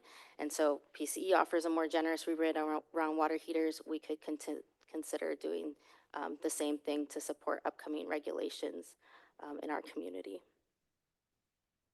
The next program enhancement is expanding income eligibility to 120% of the area median income. As I mentioned, home upgrade serves 80%, which is $156,000 for a 4-person household in San Mateo County. 120% of that would be $210,000 per annual income for a family of 4 in San Mateo County.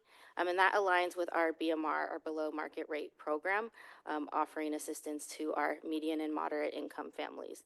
And so we're not sure how many people would be interested in this income threshold. We don't have great data. We haven't seen a lot of applications from folks who are above 80% because the way we've targeted the program and marketed the program, we believe people have self-selected out of the application process. So perhaps we could serve up to 20 homes if we were to increase the income, and it might be a way to include more folks into the program. And then next, we've identified opportunities to increase our marketing and outreach and let more people know about this program. I remember, Councilmember Taylor, you mentioned in our meeting in spring that if people aren't signing up, it's because they don't know, not because they're not interested. And so we've taken that to heart and understanding how we can better increase outreach and community engagement with our community members. And we have found that our Belhaven leaders and community-based organizations are our greatest partners in this work. And so we've been looking at ways we can equip our partners with more information and resources to spread the word. One idea is working with a communications firm to identify eligible addresses, and so that would help focus our door-to-door canvassing efforts with CRC. It would also help focus our mailers.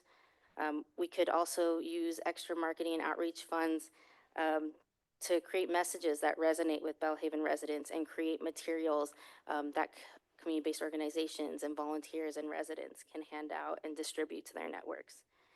We could also work more formally with community-based organizations, contracting with them to host events, updating their websites, or displaying information at community hubs. And so that's something we could scope more further with further council direction. Next slide. Our community outreach has also revealed interest from income-eligible renters, landlords, and nonprofits in electrifying single-family homes. So while we're not yet open to having home upgrade include rental properties, we could develop a process with PCE to include a few rental properties where both the landlord and the tenant meet the income eligibility, or where the property is managed by a nonprofit and rents or provides the housing to someone who is income eligible. We've had conversations with a few nonprofits as well as with a few landlords who do meet this criteria, so we believe we could serve 5 to 10 homes in Belhaven if we were to serve select rental properties. We've also heard from the community that solar and battery storage is a key part of their electrification journey. This helps with the resilience piece and not having to worry about power outages. It also helps with keeping utility costs low. And so we'd be really excited to expand the program to battery and solar. And I think we've discussed this in the past, and there's a general excitement from the community and leaders as well. And the state and PCE are aware of, the complement of solar and battery. There's a self-generation incentive program at the state that we're waiting to open, and PCE has a wait list of 20 Menlo Park homeowners who will hopefully get funded through that state program when it launches. But in the meantime, we could potentially use some of our grant funds to serve folks who are not on that wait list, accelerating battery and solar adoption in Menlo Park. So that could be another program enhancement that we could pursue. That one was listed as priority 7 because it would require some administrative lift working with Peninsula Clean Energy and their existing contractor for solar and storage installation. They'd likely have to do a contract amendment, and we'd want to come up with a clear intake process, since I think this would be very popular for community members, and we'd want to make sure we cap it so we don't use all of our funding on these more expensive systems. We can go to the next slide. So here are the 2 new project options. Our first one is electrifying the Belhaven Child Development Center. We've signed a power purchase agreement with Peninsula Clean Energy to install solar on the roof of this center. Before that, we do have to electrify the building. So the sustainability team, in partnership with Public Works, has been scoping what it would take to electrify the facility. We've received cost estimates from $300,000 to $680,000. There's HVAC equipment, there's water heating and cooking equipment, and there's also an opportunity to improve the ventilation and circulation. So we're achieving some of our environmental justice goals of improving indoor air quality for our children. So that's one new project, and we would recommend funding that out of this grant and bringing in some of that matching funds, like $22,000 that we have from Peninsula Clean Energy's GovBE program, and we've recently applied for $100,000 from the Bay Area Regional Energy Network. So with using this grant as kind of a matching fund, we could accelerate the electrification and solar install at the Child Development Center. And then lastly here, staff would like to explore different options for providing renters living in both single family and multifamily properties with portable electric appliances for space heating and cooling, cooking, as well as air filters to support ventilation. And on the left, you'll see a solar-powered battery pack too that could round out the kit. There are successful appliance distribution models across the community that could inform our parameters, eligibility, appliance ownership, and maintenance. One model could be implementing the rental electrification kit program through a contract with a community-based organization that could manage the processing and the verification and the follow-up with our residents. We think it would be feasible to provide about 20 kits in the community while still maintaining funds for these other important electrification projects. Next slide. And so that concludes the 7 options, which staff can begin implementing upon receiving City Council's direction this evening.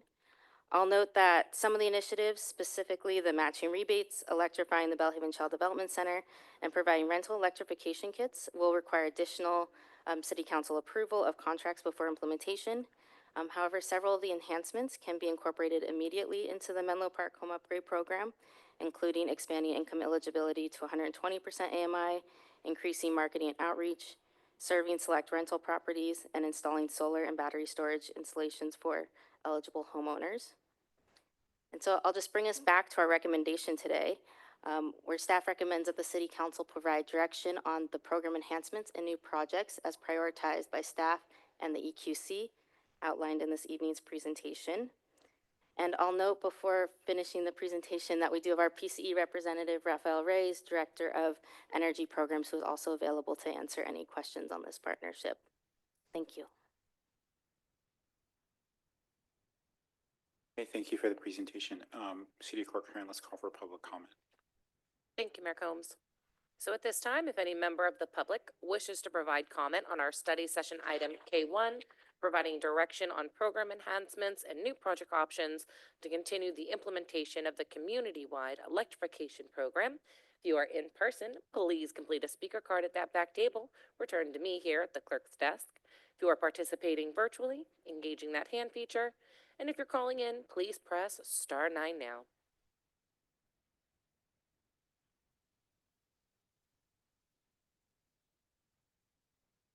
We currently have one speaker, so this will be the final call for public comment on our study session item K1.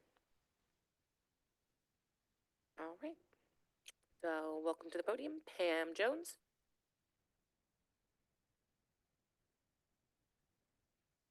Good evening, Mayor, council members, and staff. I first want to thank the Sustainability Department for all the work they're doing with the electrification, and that they come up with new ways to get people involved. And I heard them say something that I've been waiting for, and that is solar, because it doesn't make sense to me to get anything electrified in my house and not to have solar. It's excruciating what PG&E, what they charge people now. So please put that in as a part of their plan that they can work on. Thank you. Thank you. All right, seeing no further hands or cards. Mayor Combs, you may continue. All right, thank you, Board Karen. So with that, I'll bring it to the dais for council discussion.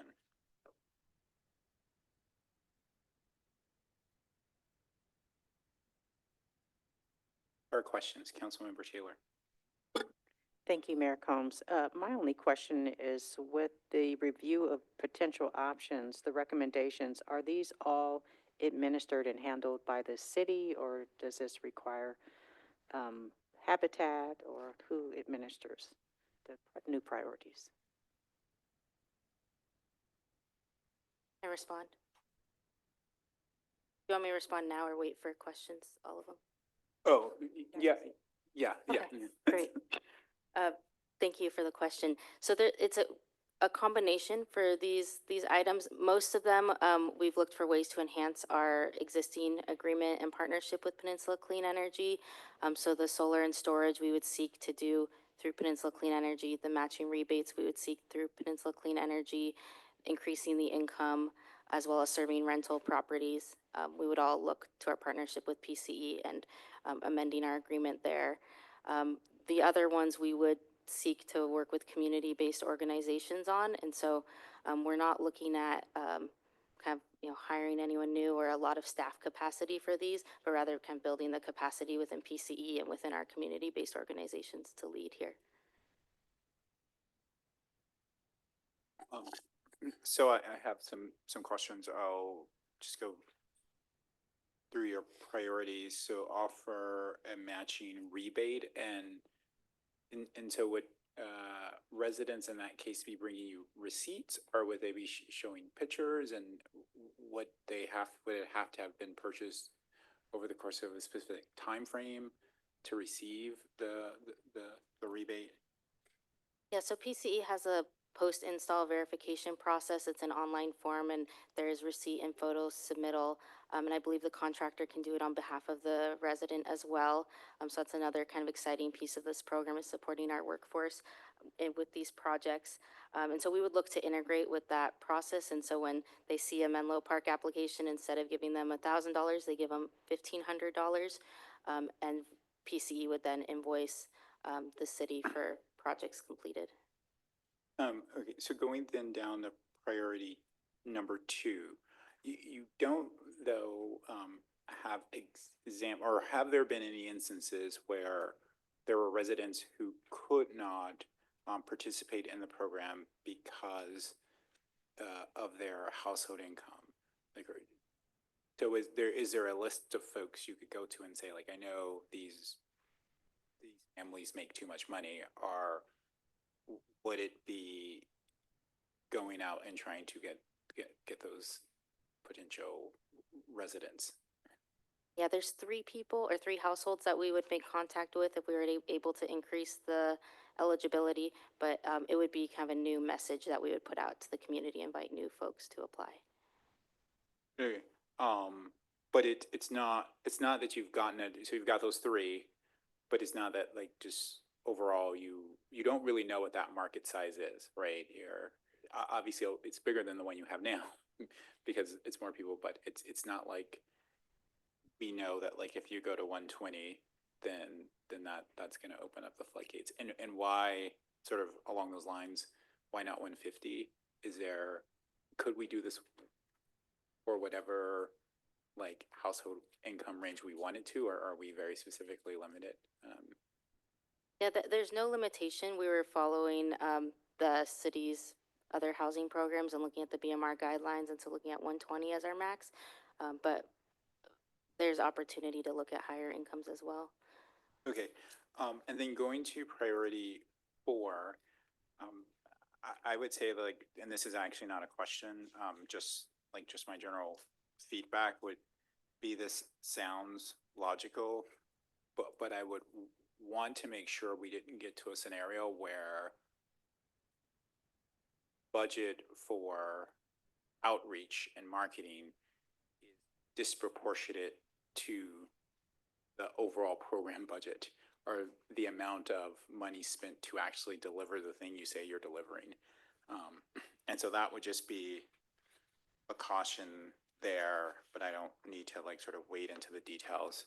And then going to priority 3, I'm just going to go through all of the priorities, and then I'll let my colleagues go through the priorities as they want to. So I think for me, just giving, and this isn't really a question, just given my thinking, I'm not in theory opposed to the idea of electrifying the community, the Child Development Center. I think what my concern is, since we talk a lot about sort of staff resources and staff time and what it gets devoted to and how it's prioritized, I would be concerned that we have a scenario where we're like, oh, we're trying to spend this money, and so we're going to do this thing, and all of a sudden it becomes a priority, and then staff time, which we've said we should be very specific and where we want that to be directed to and intentional, that all of a sudden it gets directed to something that wasn't a priority, but we feel we need to spend some money. And so I would be, again, like I say, just concerned that this is not a scenario where because we want to spend the money, then something becomes a priority that it wasn't necessarily a priority. And then for priority 7, I'll be honest, it seems kind of gimmicky, like electrification kits. Like what does that like fundamentally do? Like, right, you don't know that someone's actually using those things. And like, I'm sure that you said this has been done, but I don't know if it's really substantive versus FOGA. Like if someone is in a home where the heat is delivered by natural gas versus saying that we're going to, I guess, get you some sort of little electric heater. Like, is that actually in that, if that's the trade-off? I don't know if that's a trade-off. I want the city, like, actually, because there's other issues that come into place. That's a trade-off. I want the city sort of saying that, yes, this is the right trade-off. It's very different when you're talking about infrastructure to a home, like, right, versus like these mini kits, which I think can have some create some additional risk that don't come into play when we're talking about overall home upgrades. And so those are my general feedback. Hopefully, yes, Vice Mayor. Thank you. I have a couple questions, but I think I'll do it in the same way Mayor Combs did and just sort of go down the list. And that's, I think offering a matching rebate is, well, basically, I like all these ideas. And offering the matching rebate, I think it's just a matter of how much do we offer. And perhaps we offer one amount, and then if we see what the uptake is, we can always revise it. But I think anything we can do to help people electrify, which furthers our EJ element, is very beneficial.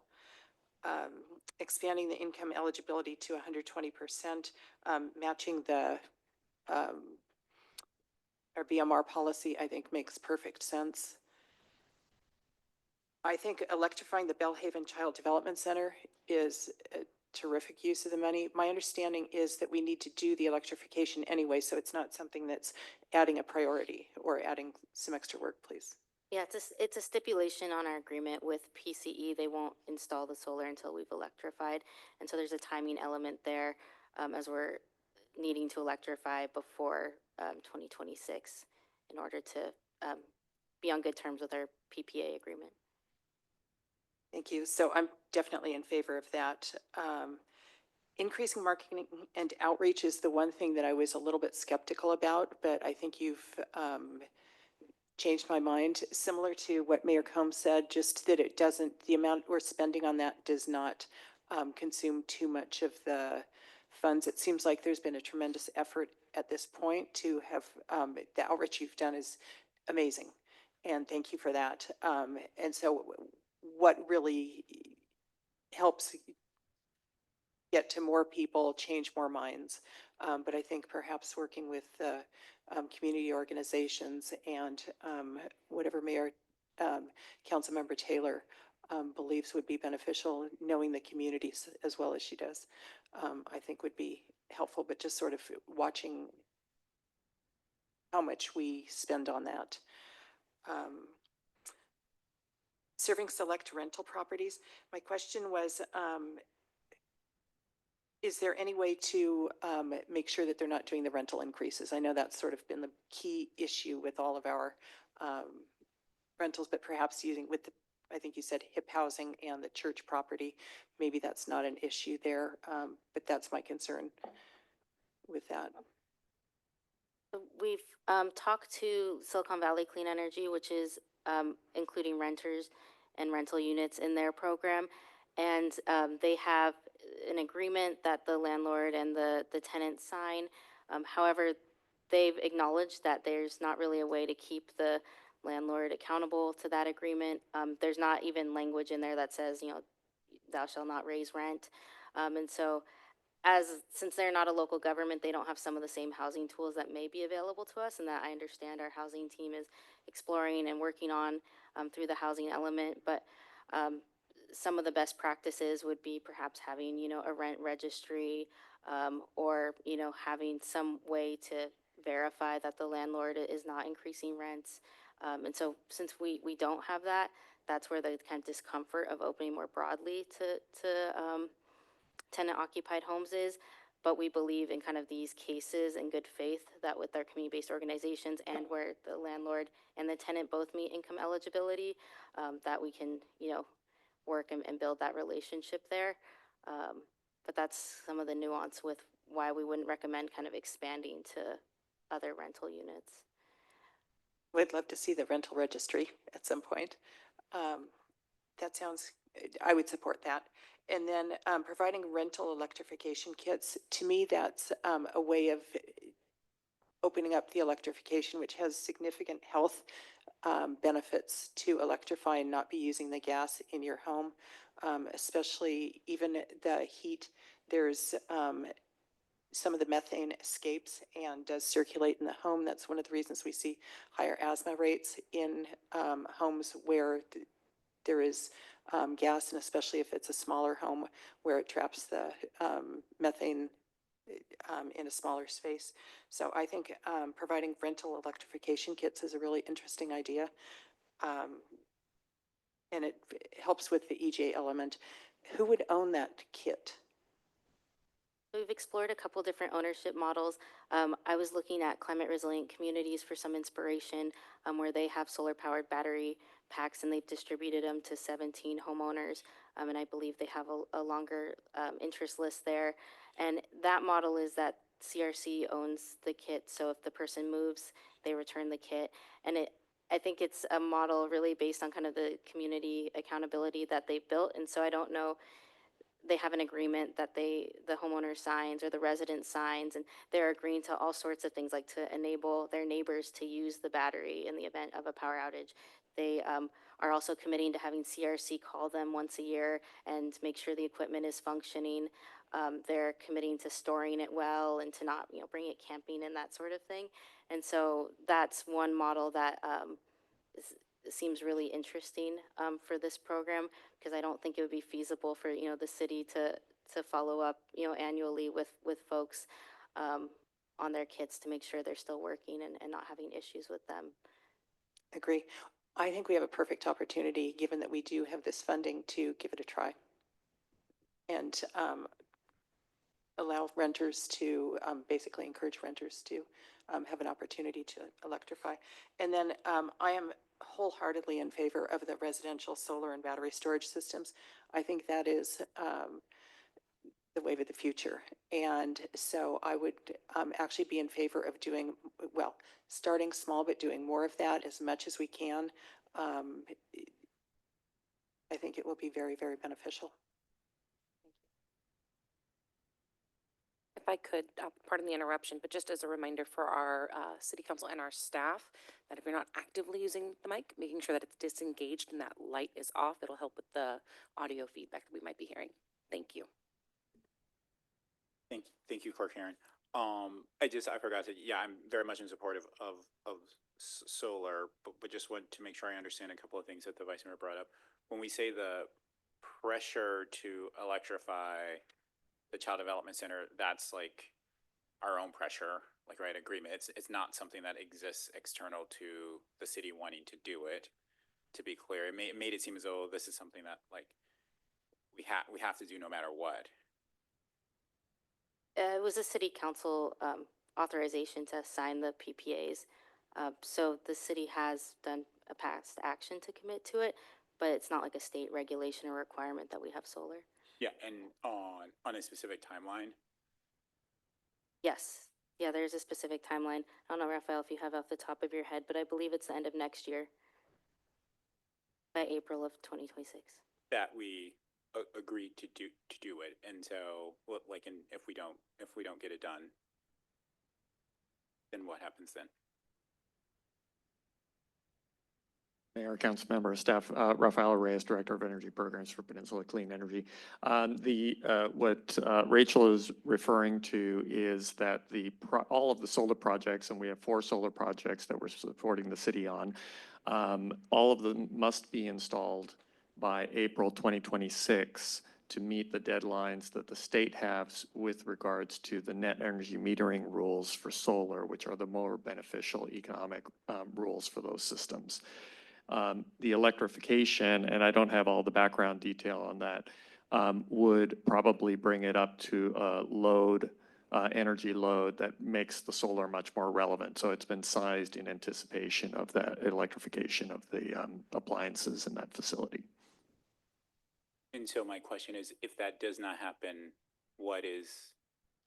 have we broken a contract with you? Well, the system has been sized, and forgive me, I would need to confer with the team on the exact consequences, but the system has been sized and priced in anticipation of a certain amount of electrical use. And if that electrical use is not there, then the city would, at a minimum, see substantially less savings and more cost than it anticipated in terms of the payment for the electric to you. Yes, on the solar panels that were installed. That's right. Okay, totally fair. Thank you for answering that for me. And I do want to, like, again, I appreciate the idea, and you can sit down. This is and it's, again, I'm not opposed to the idea of electrification kits, but when I think of small appliances, then there also is a increased risk of electrical fire, like, right? And so especially if we're talking about heating units, air filtration is different, and so there are. It's not as if something just presents like no risk, and I think that is something to be mindful of. The idea that, like, because there are, you said that these were heating units as part of these kits, or no? That could be a potential piece of equipment, but we could opt to not include those. I mean, and small heating units provide a very low risk. That is there. So that's the one. And again, I'm not dictating what should be in an electrification kit. I just heard about it as part of preparing for this meeting. So, but I do, again, like, in some trade-offs, it's very clear the value and the risk, but I do think that their proposed risk with small heating devices. I think Councilmember Schmidt wanted to weigh in, or I'm sorry, Vice Mayor Nash, feel free to respond if there's anything you wanted to add.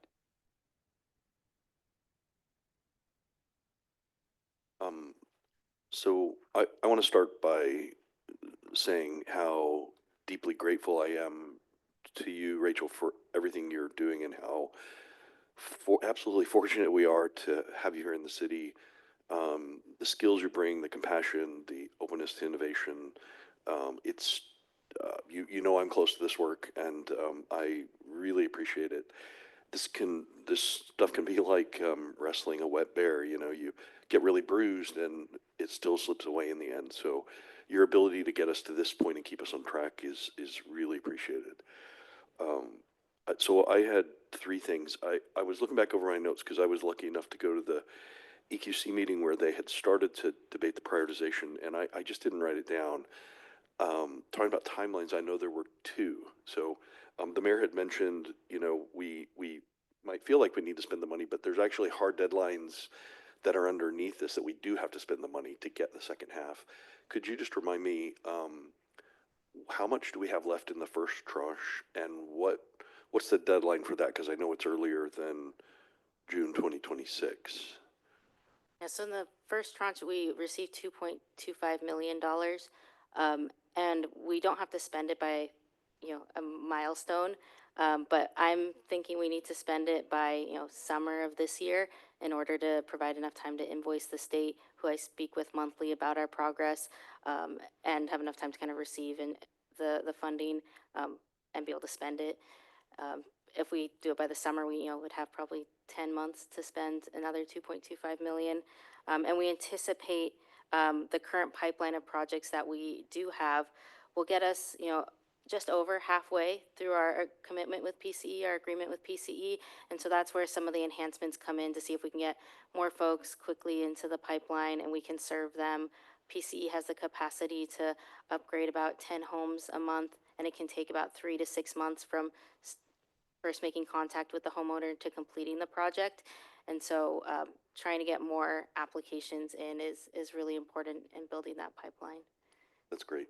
And then the second question, and I this list has changed. I mean, I've seen this 6 times and it's changed each time, right? So is there a sense of which of these has the feasibility to move more quickly than the other? Are there a couple that stand out to you as has enough of a dollar impact to spend through and are more feasible than the others? Yeah, I think the ones that I'm really excited about, and that's not necessarily reflected in the order because we balanced it with the Environmental Quality Commission's recommendations. The matching rebates is something that Alejandra, who's our program manager at Peninsula Clean Energy, actually offered as an idea. And so I think that could be mobilized very quickly through their team and could reach even more community members if we're thinking about that as an important part of the impact of this program. I'm also really excited about the Belhaven Child Development Center, as we have an opportunity with this funding to look more holistically at the air quality within that facility, and provide a showcase for the neighborhood on electrification while serving all of the families that utilize the facility. So I think those were two that I would really elevate to the top as being most feasible and quick to implement while also having the highest impact. Great. And then the last thing I'll say, I won't go through with a piece by piece overview. I really like the ones that expand the aperture. So rentals, solar.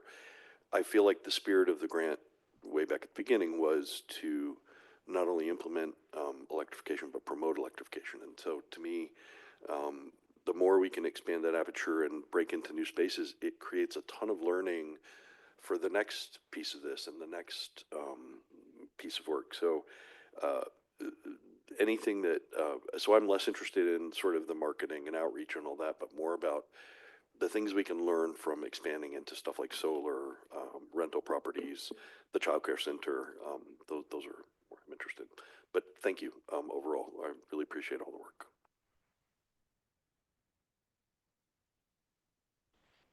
Any other council questions or comments? Thank you so much for being here and giving this presentation. So I overall really like these priorities based on, I agree with a lot of what's been said, so I'll just focus on the feedback you just gave, which is that priority one, offering the matching rebate and the electrifying the Belhaven Community Center. If those are the ones that you think can be done the most quickly and make the biggest impact, then I would love to see, I would say, let's prioritize that. I do really like, especially that one piece you noted, that if we do electrify the Belhaven Child Development Center, it could be a good way to showcase it to the public as well, and then maybe generate some more interest. So I thought that was wonderful.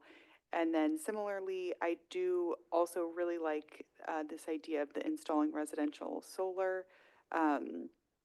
Just based on the comments we've heard and knowing where PG&E prices are at, I think that would be very well received.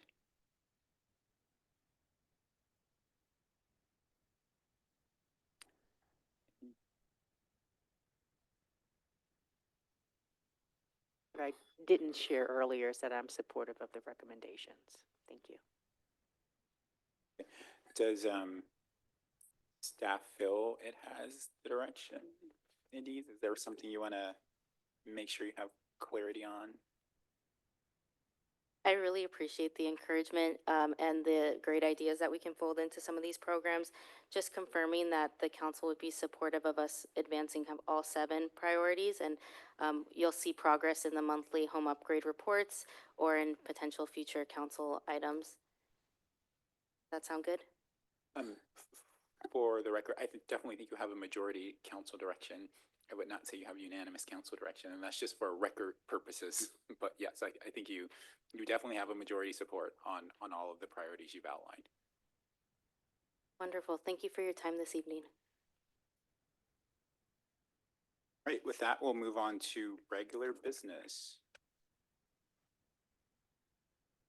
Under regular business, the City Council considers recommendations from city staff on policy matters or administrative actions that require City Council approval.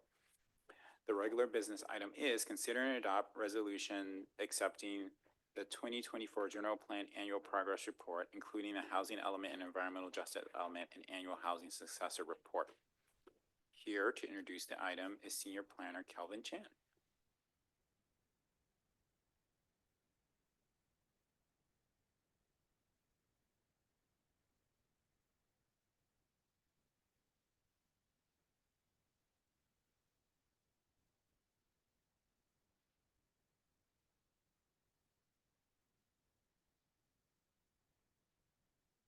Good evening, Mayor Combs, members of the council, Menlo Park community. I'm Kelvin Chan, Senior Planner with the Community Development Department. I'm joined here this evening with Principal Planner Tom Smith remotely, as well as in person, Deanna Chow, our Community Development Director. Next slide.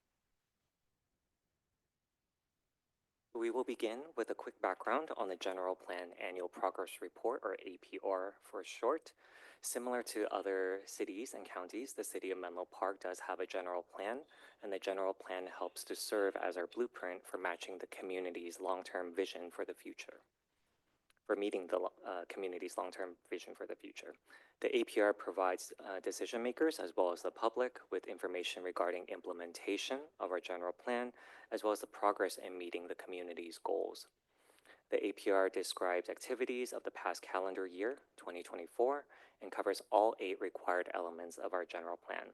And these elements are the land use, housing, environmental justice, or EJ for short, circulation, noise, safety, and a combined open space and conservation. The APR is organized generally following a format provided by the Governor's Office of Land Use and Climate Innovation, or LCI. This is formerly known as the Office of Planning and Research, or OPR. The Housing Commission previously reviewed the housing element APR on March 5th and recommended City Council approval. Last night, the Planning Commission also conducted a meeting to review the complete general plan APR, inclusive of both the housing element as well as the EJ element APRs, and they recommended City Council approval as well. And on the next slide, I'll discuss the Planning Commission's motion a little bit further. The APR is a document that reflects the past year's general plan related efforts. It's not intended to evaluate or establish current or future work priorities for staff, and the APR is required to be submitted to the state of California no later than April 1. As I just mentioned, the Planning Commission conducted a meeting yesterday, and they unanimously recommended to the City Council for approval of this APR.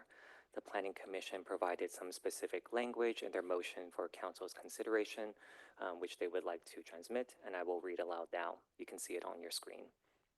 The Planning Commission recommends the City Council accept the 2024 General Plan Annual Progress Report, APR, which includes the housing element and environmental justice element, with an important note that while Menlo Park should be proud of our status as one of the few jurisdictions in California to technically produce sufficient housing, that fact should not decrease the urgency with which our city must keep attacking the challenge of housing production, because the details of our current trajectory are not enough to give us confidence that the city's current approach will ultimately meet the state's RHNA, the Regional Housing Needs Allocation requirements, much less the spirit stated in our city's housing element.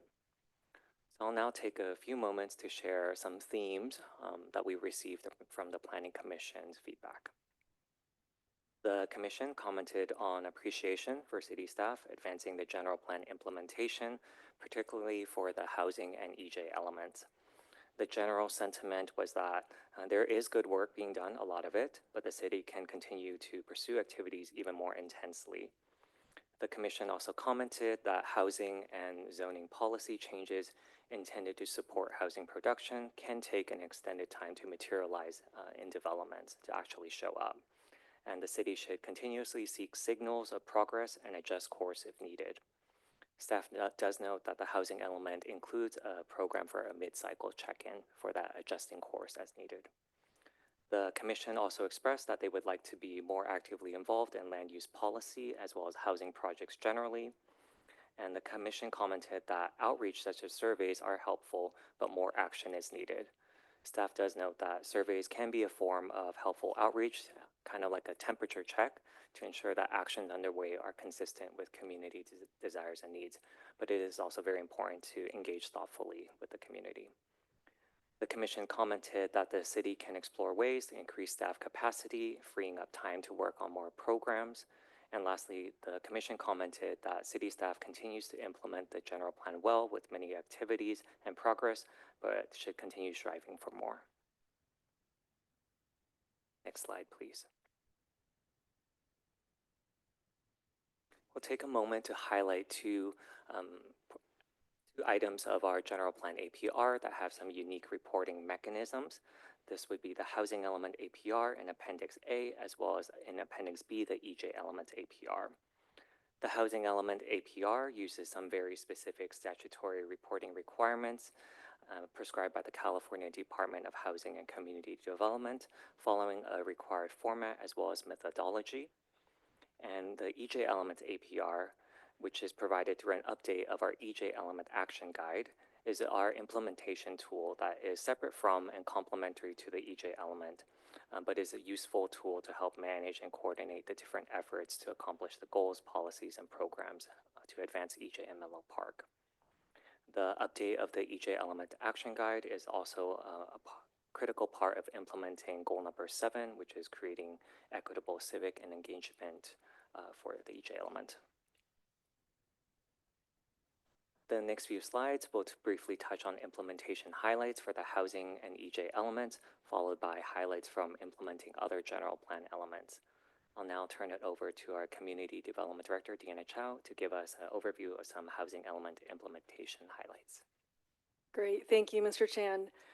So housing has been a City Council priority, which was recently reaffirmed at the Council's goal-setting workshop this past Saturday.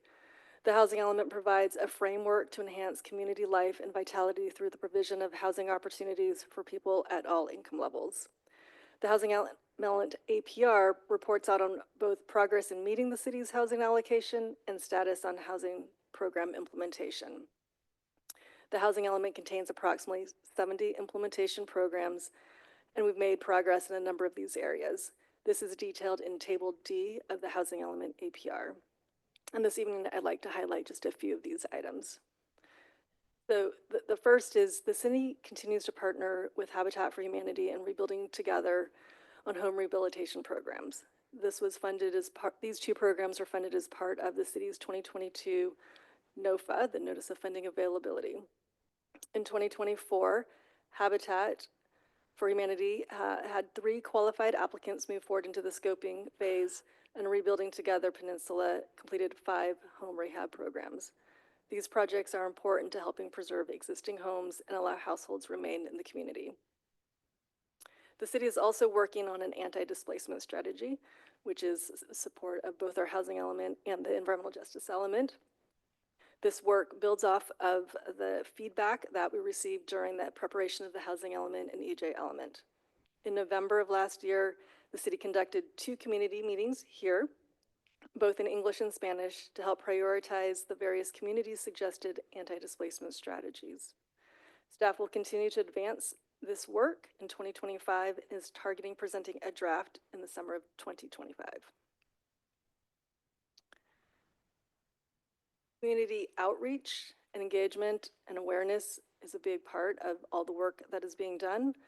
Last May, the city hosted its first housing resource fair, which aligned with Affordable Housing Month, and the city developed a housing resource brochure, which is now available in many of our city facilities. We will continue to find opportunities to participate in such events, such as the upcoming Community Resource Fair here at BHCC this Saturday. So come visit our table.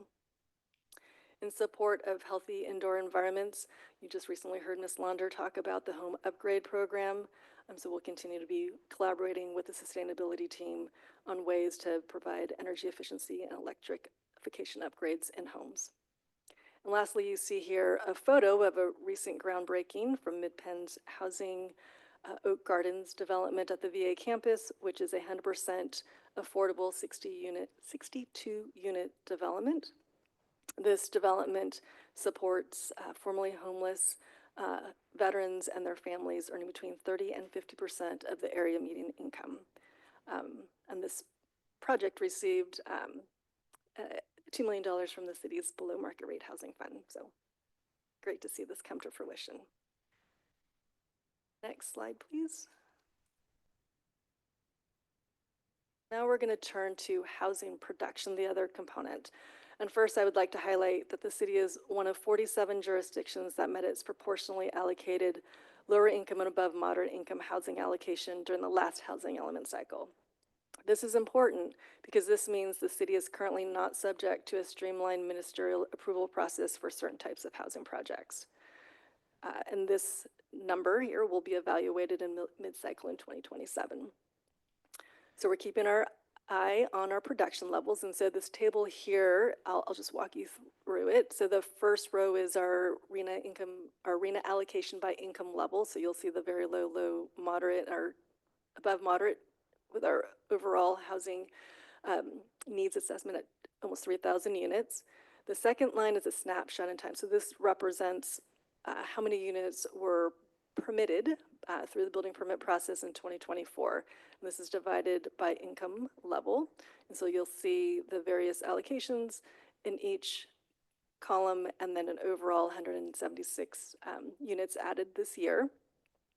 The third row is our total housing production since the beginning of the cycle. And you'll notice, I'll just highlight it says June 2022, which is outside of what we typically say is the 2023-2031 highlight. And this is something that HCD has allowed and permits those building permits that were issued as of June 22 to count towards this RHNA cycle. So we do have, from the last 2.5-year period, approximately 1,000 building permits that have been issued. And you can see in the fourth row, the percent by column, or the percentages for each of the income categories, and then the remaining RHNA. So at the 2-year mark, of this 8-year cycle, one would expect probably about 25% of the RENA to be complete. As you can see, we've hit, and we're very close to a number of those allocations and or exceed those. And so we'll continue to be working towards meeting particularly the lower income category in the upcoming years.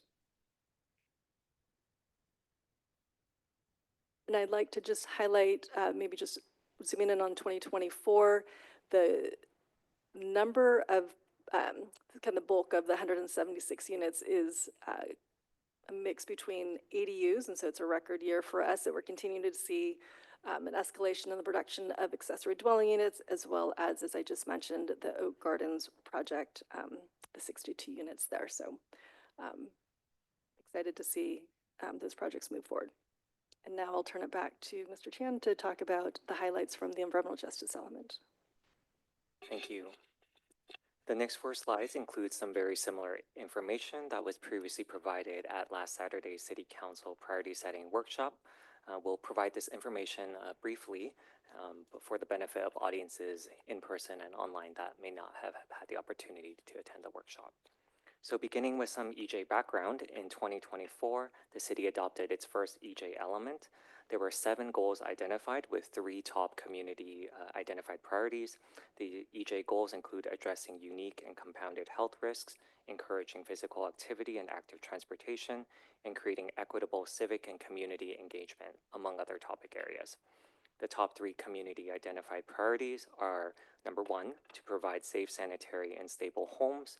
Priority number 2, to promoting access to high quality and affordable food. Number 3 is to reduce pollution exposure and improve air quality.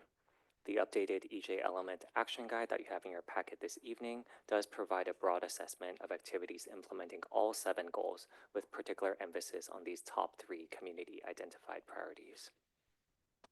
Next slide, please. Highlights of EJ Element implementation in our very first year include the Council's approval of a $1 million transfer from the Bayfront Mitigation Fund to establish a new EJ Element Implementation Fund, the city's continued development of the anti-displacement strategy for Menlo Park, particularly benefiting the Belle Haven neighborhood, the city's ongoing and growing outreach to share housing resources and support of affordable housing projects, such as the new Oak Gardens project that Ms. Chow just mentioned. And the Climate Action Plan implementation continues with particular emphasis on community priorities related to air quality, education, and outreach. Next slide, please. The city also planted new trees along both sides of the US 101 sound walls in the Belle Haven area to improve aesthetics as well as contribute towards reducing noise and air quality impacts. The city's Library and Community Services Department also continued providing equitable access into different programs. In May 2024, a hyperlocal resident enrollment fee program began, and as of last month, there are approximately 1,400 hyperlocal residents registered with the city for eligibility to receive these lower cost fees. Last year, the city also completed the Belle Haven Traffic Calming Project, and this project built improvements to help reduce speeds as well as cut through traffic traveling through the neighborhood to reach destinations outside of the area. And these improvements particularly focus on areas near schools. The Community Development Department also worked towards launching a dedicated EJ Element webpage, which is intended to be a hub of information for everything related to advancing environmental justice in Menlo Park. We'll take a moment to show again this new webpage. Next slide, please. So staff is very excited to announce the launch of menlopark.gov/EJ Element. This new webpage provides an executive summary of the element, linked to the element, as well as highlighting the top 3 community identified priorities in tiled boxes. Each priority tile links to a separate page where community members can learn more about the goals, supporting the policies, programs, and various action items, and also as well as the implementation activity, where we're at, essentially providing a condensed online action guide. The EJ Element webpage also includes a drop-down menu linking to the full action guide with all 7 EJ Element goals, as well as the supporting policies, programs, and action items listed. Along with the full EJ element action guide, there's also information regarding the lead and supporting roles, potential funding sources, as well as estimated timeframes. Next slide, please. So rounding out our APR, we'll just take a moment to highlight some other implementation highlights for different elements. So for the safety element, the city has continued to conduct emergency and disaster preparedness events and training in both English and Spanish, and continues to provide cooling centers for extreme heat days. For the circulation element, we mentioned the Vision Zero action plan earlier, which was adopted last year, and the city also continues to implement and improve the Safe Routes to School program. The Belhaven Traffic Calming Project, we also noted, was completed last year. Regarding the noise element, the planting of trees, we mentioned and highlighted, and the city also continues to consider alternative pavement options to reduce noise impacts. Regarding the open space and conservation elements, the CAP, Climate Action Plan, continues to be implemented with the goal of achieving carbon neutrality by 2030, and the city continues to coordinate with different agencies on open space and recreation opportunities. Last year, the Flyway Trail was opened, and we also note that there were upgrades done at the Willow Oaks Park, particularly for the playground and dog park, as well as the playground at Burgess campus. We thank you for your opportunity this evening. Next slide. To provide highlights of our 2024 general plan implementation, staff's recommendation is for the City Council to adopt the resolution provided in your packet, accepting the 2024 general plan APR, and upon this acceptance, staff would then provide these documents to the state. Thank you, and we are available for your questions and comments. Thank you, Mr. Chan, for the presentation. City Clerk Karen, let's call for public comment. Thank you, Mayor Combs. So at this time, if any member of the public wishes to provide comment on regular business item L1, consider and adopt a resolution accepting the 2024 general plan progress report, including the housing element and environmental justice element, and annual housing successor report. If you are participating in person, please complete a speaker card at that back table. Return to me here at the clerk's desk. If you're participating virtually, now engage that hand feature. If you're calling in from a landline or a cell phone, please press *9 now.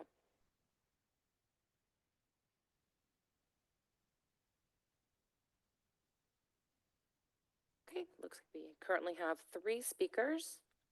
So this will be the final call for public comment on regular business item L1. All right, we'll begin with our in-person speaker, Pam Jones, followed by Adina Levin.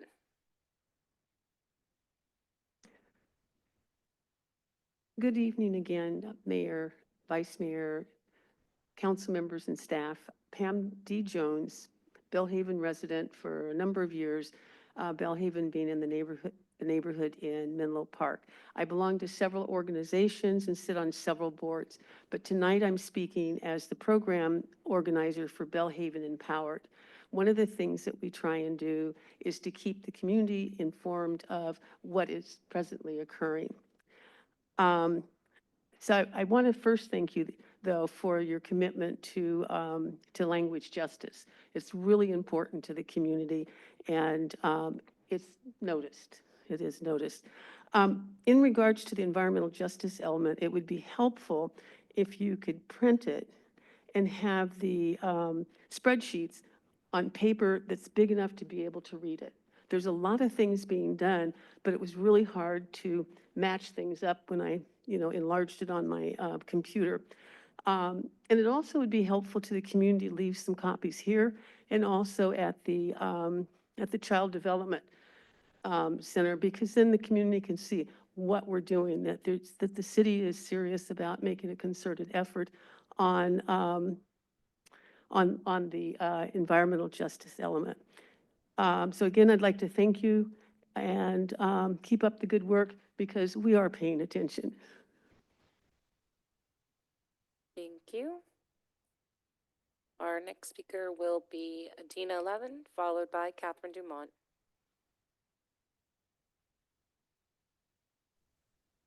Yes, good evening, Mayor, City Council members, and staff. Adina Levin, Menlo Park resident, and wanted to speak on a number of different topics. Thank you very much to staff for this comprehensive update on the general plan progress. My first comment is related to a follow-up on the City Council's priority setting process, where a question came up about when could a topic such as emergency preparedness be taken off of a priority list? And I think it would be helpful for council to set certain goals about what is sufficiently done. With housing, the state gives us a lot of great scaffolding, but it would be really good, for example, for emergency preparedness to be able to say how much is done, enough that we feel that it can go into background getting stuff done. And with things like street safety, having a citywide network of bike lanes and a certain amount of completed sidewalk will be done. We're not close, but having a goal. Next set of comments about housing and the housing element. It is a high priority. The downtown location for housing is critical to continue to prioritize and move ahead. Some of the policies, I think the timeline is maybe lagging what we initially thought, and moving ahead with things like updating the BMR policy is very important, as is moving ahead with the anti-displacement policies. One thing that I have heard from Belhaven community members, and please check with climate resilient communities and others, is that the current proposal is to do another survey of residents. And because the current recommendations has come from a very comprehensive set of surveys, maybe it's possible for the city to use the existing surveys and move ahead rather than doing more surveys. Segueing from the previous topic on homelessness, it's really great to hear about all the different services and homelessness, the housing problem in parts of the country where they have enough housing. People that have a lot of personal issues are not unhoused anywhere near a certain degree. Other thing is that my understanding is that according to a new state law, doing a one-to-one replacement, knock down a house, build another house, somehow counts as a new house in our housing element. That may be true according to state law, but I think that we should keep that separately with an asterisk so that we see how that stands, because that is actually not providing more homes that we very much badly need. And I think those are my comments. Thank you very much for moving forward on these important priorities. Thank you. Our next speaker is Catherine Dumont.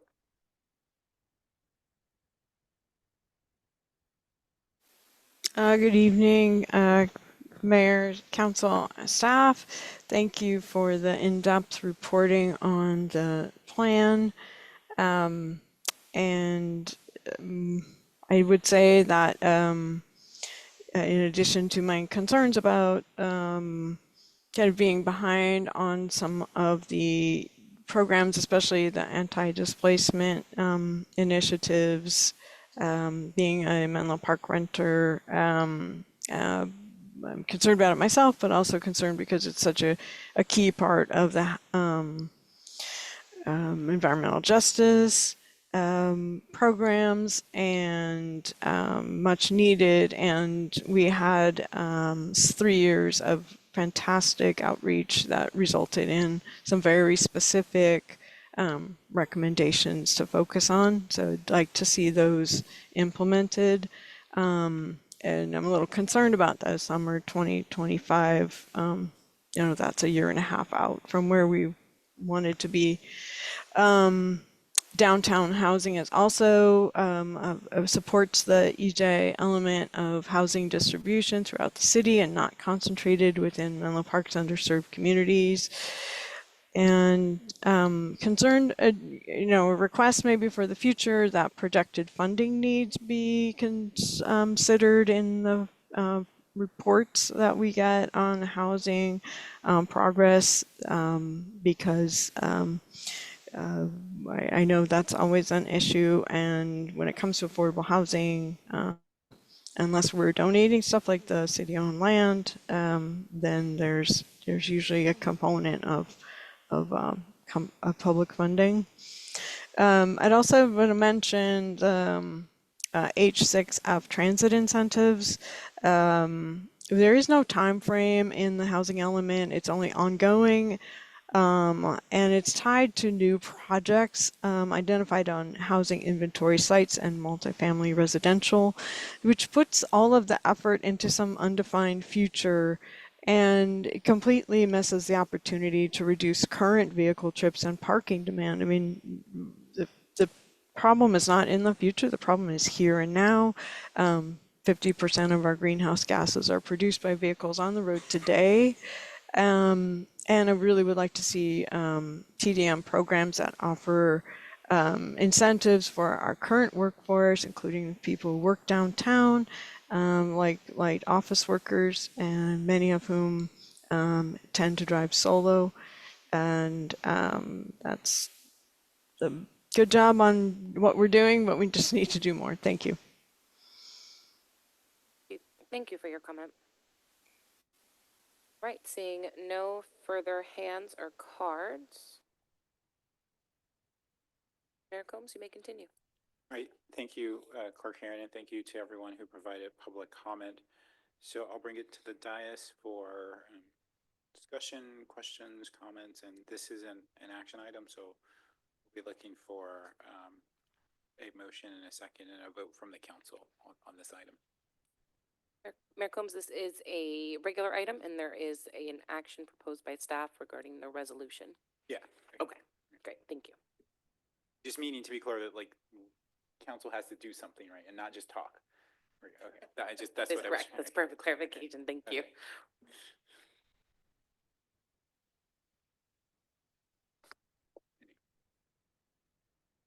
Councilmember Taylor. Thank you, Mayor Combs, and also staff for the presentation. Just wanted to ask a question regarding the ADU and the amnesty program.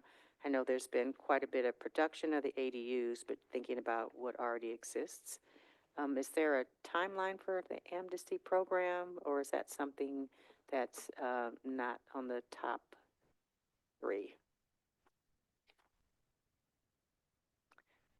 Thank you, Councilmember Taylor. So yes, there is an amnesty program highlighted in our housing element. I'm going by memory now, but I believe it was something that we were looking to initiate early in our reporting period. So, but we have yet to initiate that, and that is something that we could potentially begin to look at as we look at updating our ADU requirement, or not requirements, our ADU ordinance. There are some things that are needing to be brought up to current for consistency with state law, and so we could potentially evaluate both of those things together. A follow-up question on that. I know that one of the priorities for the EJ is the safe and healthy homes, and I'm seeing, to me, the ADUs need to be a part of that. So with working to get to the state requirement and the amnesty program, do you have an idea of what the timeline would be if the safe and healthy home needed to be for an ADU that already exists?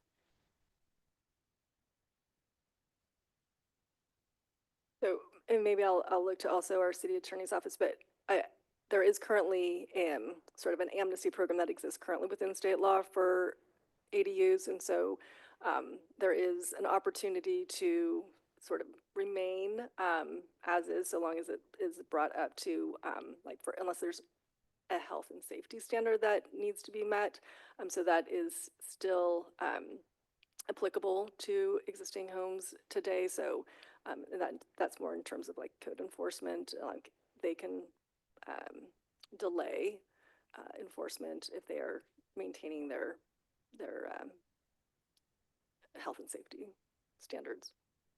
And one more follow-up on the ADU is, would a person who owns an ADU qualify for any of the programs, the electrification programs that we just talked about?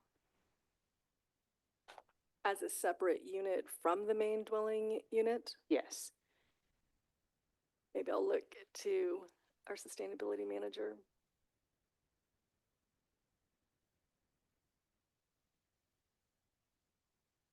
The ADU could be included in the electrification scope pending that the homeowner meets the 80% AMI or now 120 AMI. Thank you. I have a couple other questions. With the housing resource fair, is that going to be annual or was that a one-off?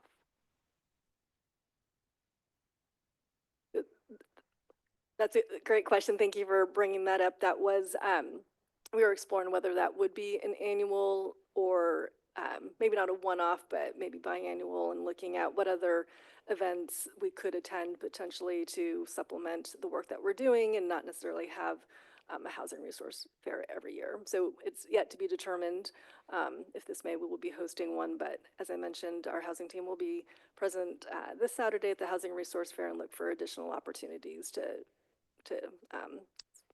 spread our resources around. Thank you, because it definitely was successful and definitely needed. And I bring the housing resource fair up.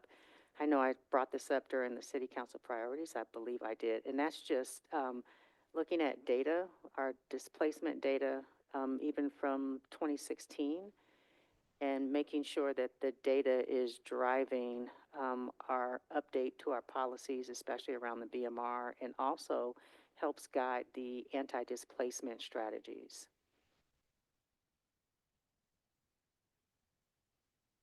Also, I'm not sure if this is in the EJ or in the housing element, and I believe it's been brought up, just thinking about a rental registry, and then also possibly a vacancy tax. I know there are a lot of vacant homes throughout the city of Menlo Park, and not sure what the possibilities are for that. So thank you. So anti-displacement is a top priority, as you mentioned, the safe and sanitary and stable homes, and environmental justice, and then in the housing element, that was, I think, a key program that we heard from many of the participants. And so the establishment of a rental registry is a consideration that is being discussed as part of the overall anti-displacement strategy. So it's being considered. Thank you.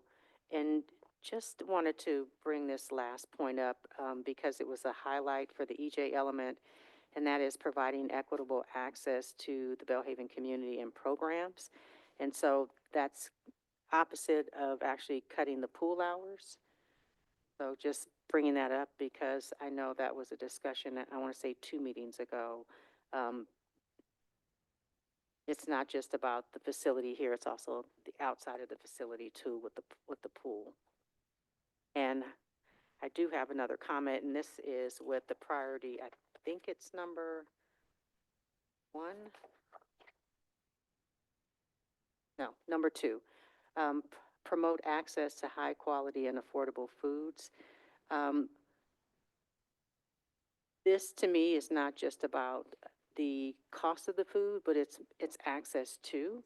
So if there's a way we have a free shuttle with the city that goes near, I believe, Trader Joe's and Safeway. So not sure if there's any opportunity just to promote shopping. I know we had a shopping shuttle, but somehow to do a little bit more as far as the, I'm not the marketing expert. The city definitely has more skills at that than I do, but just some way to pair it. I think those are my comments for now. Thank you.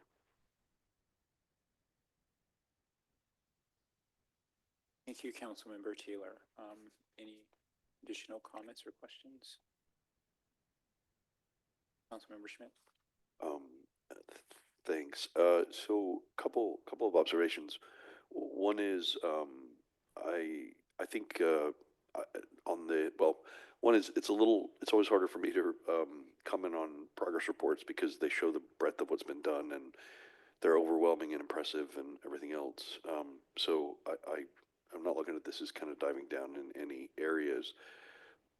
There were a couple of examples in here, though, that I wanted to just echo back. One was I attended a number of the things with the EJ element and the community outreach, and I feel like that was a real best practice that I hope we can find ways to replicate. It feels like it was comprehensive, really community driven. I understand we use CRC, but it just highlighted for me that's a great thing to aspire to, the more we can do that.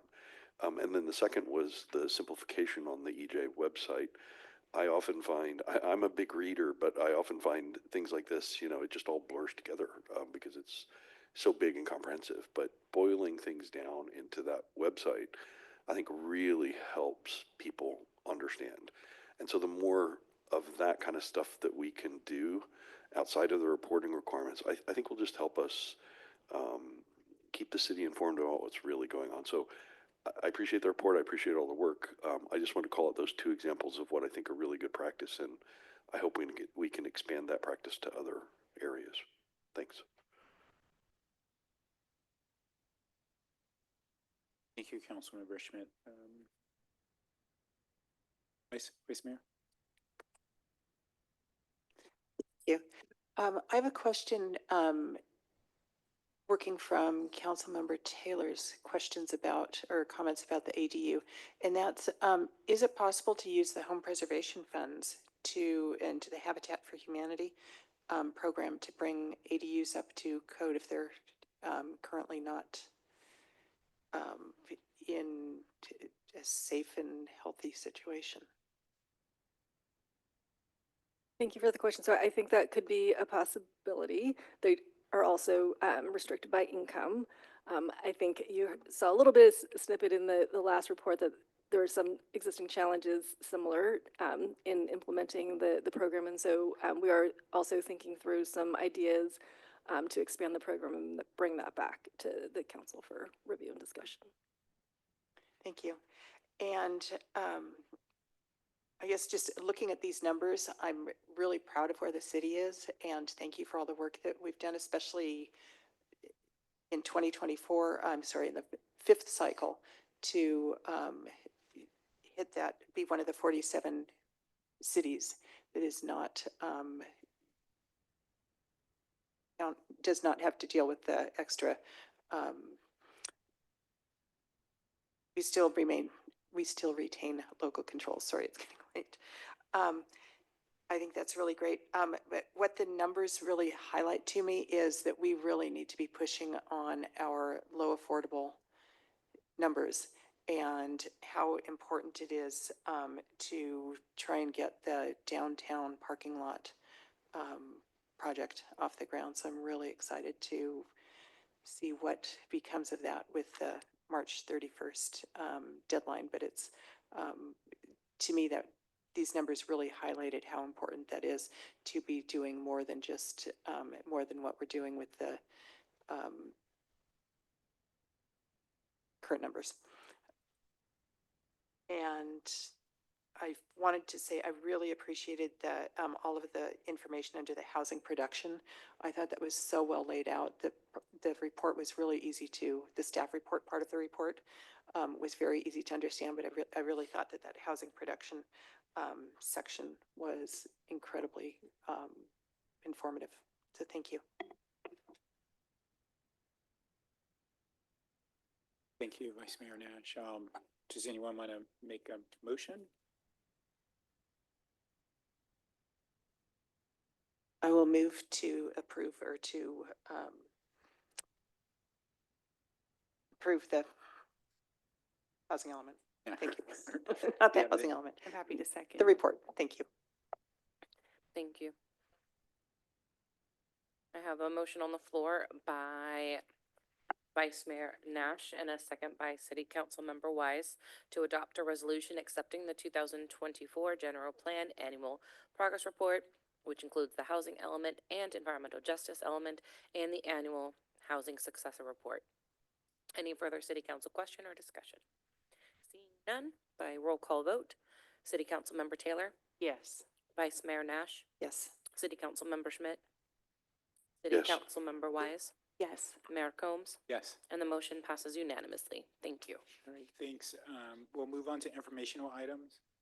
Informational items are transmitted to the city council in staff's effort to provide an update on matters of importance to the city council.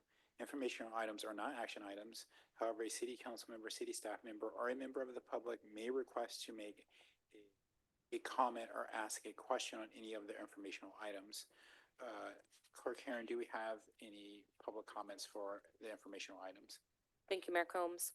So at this time, if any member of the public wishes to provide comment on our informational items M1, City Council Agenda Topics, or M2, Oversized Vehicle Administrative Regulations, if you are in person, please complete a speaker card and bring that to me at the clerk's desk. Participating virtually, engaging that hand feature. Calling in, please press *9 now.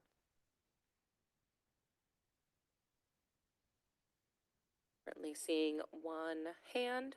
So this will be the final call for public comment on our informational items M1 and M2. All right, and our speaker will be Catherine Dumont. And Catherine, if you could let us know which item you are speaking on. Yes, thank you, Judy. And my comment is about M2. And let's see, the enforcement of the oversized vehicle ordinance.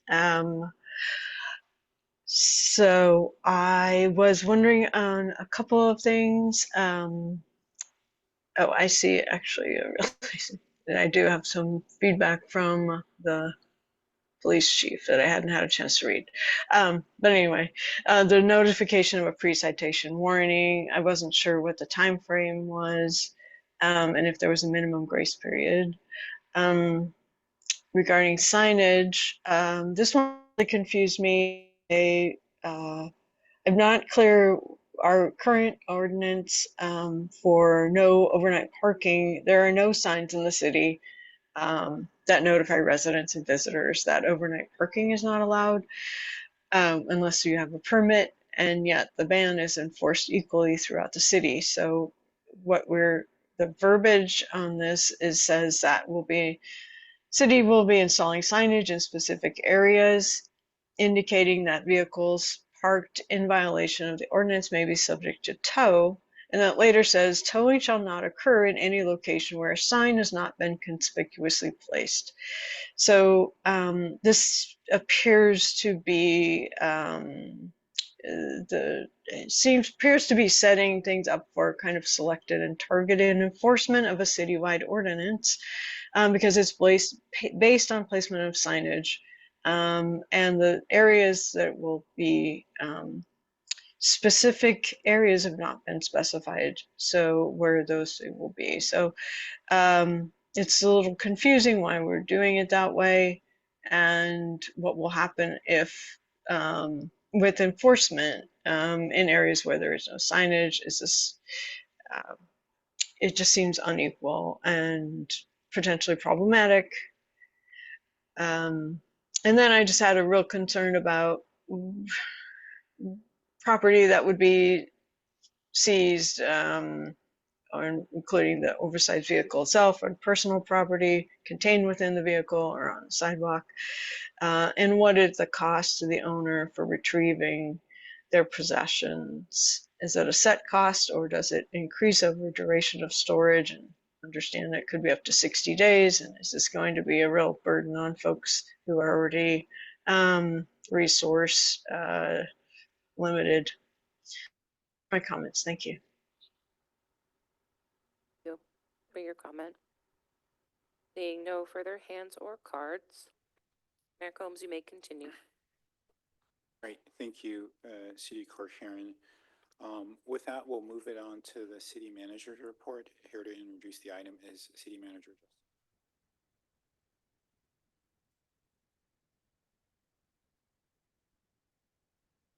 Yes, thank you, Mayor. There's been a couple of references this evening to the community resource fairs. Just want to make sure that people are familiar with the specifics. So it's going to be This Saturday, March 29th, from 11 a.m. to 2 p.m. at the Belhaven Community Campus. Attendees will be able to connect with 17 organizations that provide services and resources they may not know to be available to them.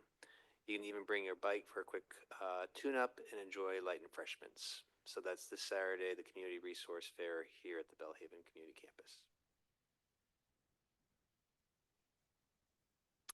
Thank you, City Manager. With that, we'll move on to City Council member reports. Any reports from City Council members since the March 11th City Council meeting? Vice Mayor Nash. Thank you. So I attended CCAG RMCP Resource Management and Climate Protection meeting. In that, we looked at the RICAPs, the Regionally Integrated Climate Action Plan support tools and resources in San Mateo County. There was also a presentation from the Green Business Program, and there was a presentation from CARB about annual hydrogen fueling infrastructure development. And I wanted to highlight, if anyone's interested in any of those, please let me know, but I wanted to highlight the Green Business Program. I think is something that would be very interesting for the city to look at. I know Burlingame is, uses that program, has a lot of stores and retail using that program, and it sounds very, very beneficial, and it's something that we could look at as part of our downtown vibrancy priority. And then the other meeting I attended was for BOSCA, the Bay Area Water Supply and Conservation Agency. And in that meeting, the main issue that I wanted to report out on was that there was, again, a water supply conditions report, and current reservoir storage is at 88% of total system storage, and the reservoir levels across the state are either at or above historical averages. So everything is looking very good. Thank you. Thank you, Vice Mayor Nash. I not specifically a council member report, but certainly a report out, and so on a couple of matters, one of which was referenced during general public comment. Last night, when I should have been sleeping, I was watching the Palo Alto City Council riveting riveting experience, where one of the items was a bill that was recently proposed by Senator Becker that would make changes to builder's remedy. I'll explain it. I'll describe it there very broadly, and would have impacts in theory as currently written to current builder's remedy projects, and wouldn't just be go forward. One of the issues that came up during that discussion of the Palo Alto City Council was because it had been proposed by Councilmember Pat Byrd to support it, to co-sign the bill, was why was Menlo Park not also discussing this, also considering co-signing it. And I just want to say that, like, I have not been connected or been reached out to by Senator Becker's office in any way about the bill. On Sunday night, Councilmember Pat Byrd did reach out to me and discuss that it was something that was going to be on the agenda for the Palo Alto City Council the next day. And so I just want to provide some clarity on, again, I can only speak for my own engagement, and to say that, like, again, the Senator's office had not reached out to me. Councilmember Burt did reach out to me, and I took that as more of an informal reach out and not a formal request that Menlo Park consider supporting the bill in some way. Again, I am open to taking that up to the extent to which the city manager and city attorney says we are able to, but that option has to be presented. I also wanted to, since I was watching the Palo Alto City Council last night, bring up another exchange that occurred, which was not on the agenda, but between Councilmember Schmidt and Councilmember Lincott Haynes, specifically about the oversized vehicle ordinance. And I wanted to bring it up because her question was based on a faulty and somewhat ironic premise. And the premise was she had asked Councilmember Schmidt, did Menlo Park inform Palo Alto about the passage or its consideration of the oversized vehicle ordinance, based on this premise from her point of view that Menlo Park had an obligation to inform Palo Alto of such a measure because it would likely result in oversized vehicles relocating to Palo Alto. The faultiness of that premise is so extensive that I don't quite know where to begin, and I think that should have been made very clear to Councilmember Lincoln Haynes that we have no obligation with measures taken up by Menlo Park to inform Palo Alto, and the idea that this measure was going to have some direct impact on Palo Alto was also not proven out. And I felt it incredibly ironic that a council member from Palo Alto would be saying that Menlo Park has some obligation to inform them, when I think Lincoln Haynes should educate herself on the history of the engagement between Palo Alto and Menlo Park, where there is a number of instances where Palo Alto has done things that has a direct impact on Menlo Park, and of which we have never been reached out to and never been informed in.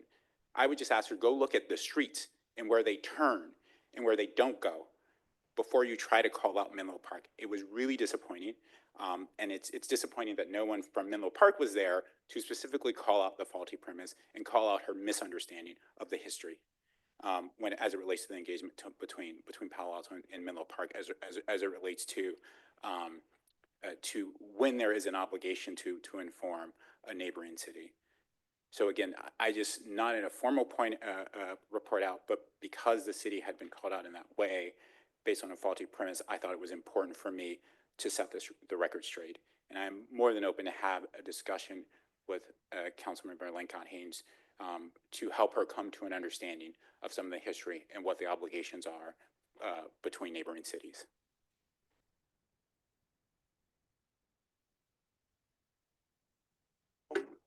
Yeah, I can build on that, I think. Also not a formal report out. So I was there in person, as the mayor said, mostly because Councilmember Burt and I had been talking throughout the weekend. He had been putting this on our radar. Good relationship with Josh, and I think he delegated to Pat to start the reach out here more locally. Two things. One, I do think we're going to be asked to look at this and support this. But my comment was essentially, we just got this 24 hours ago and we'd had no time.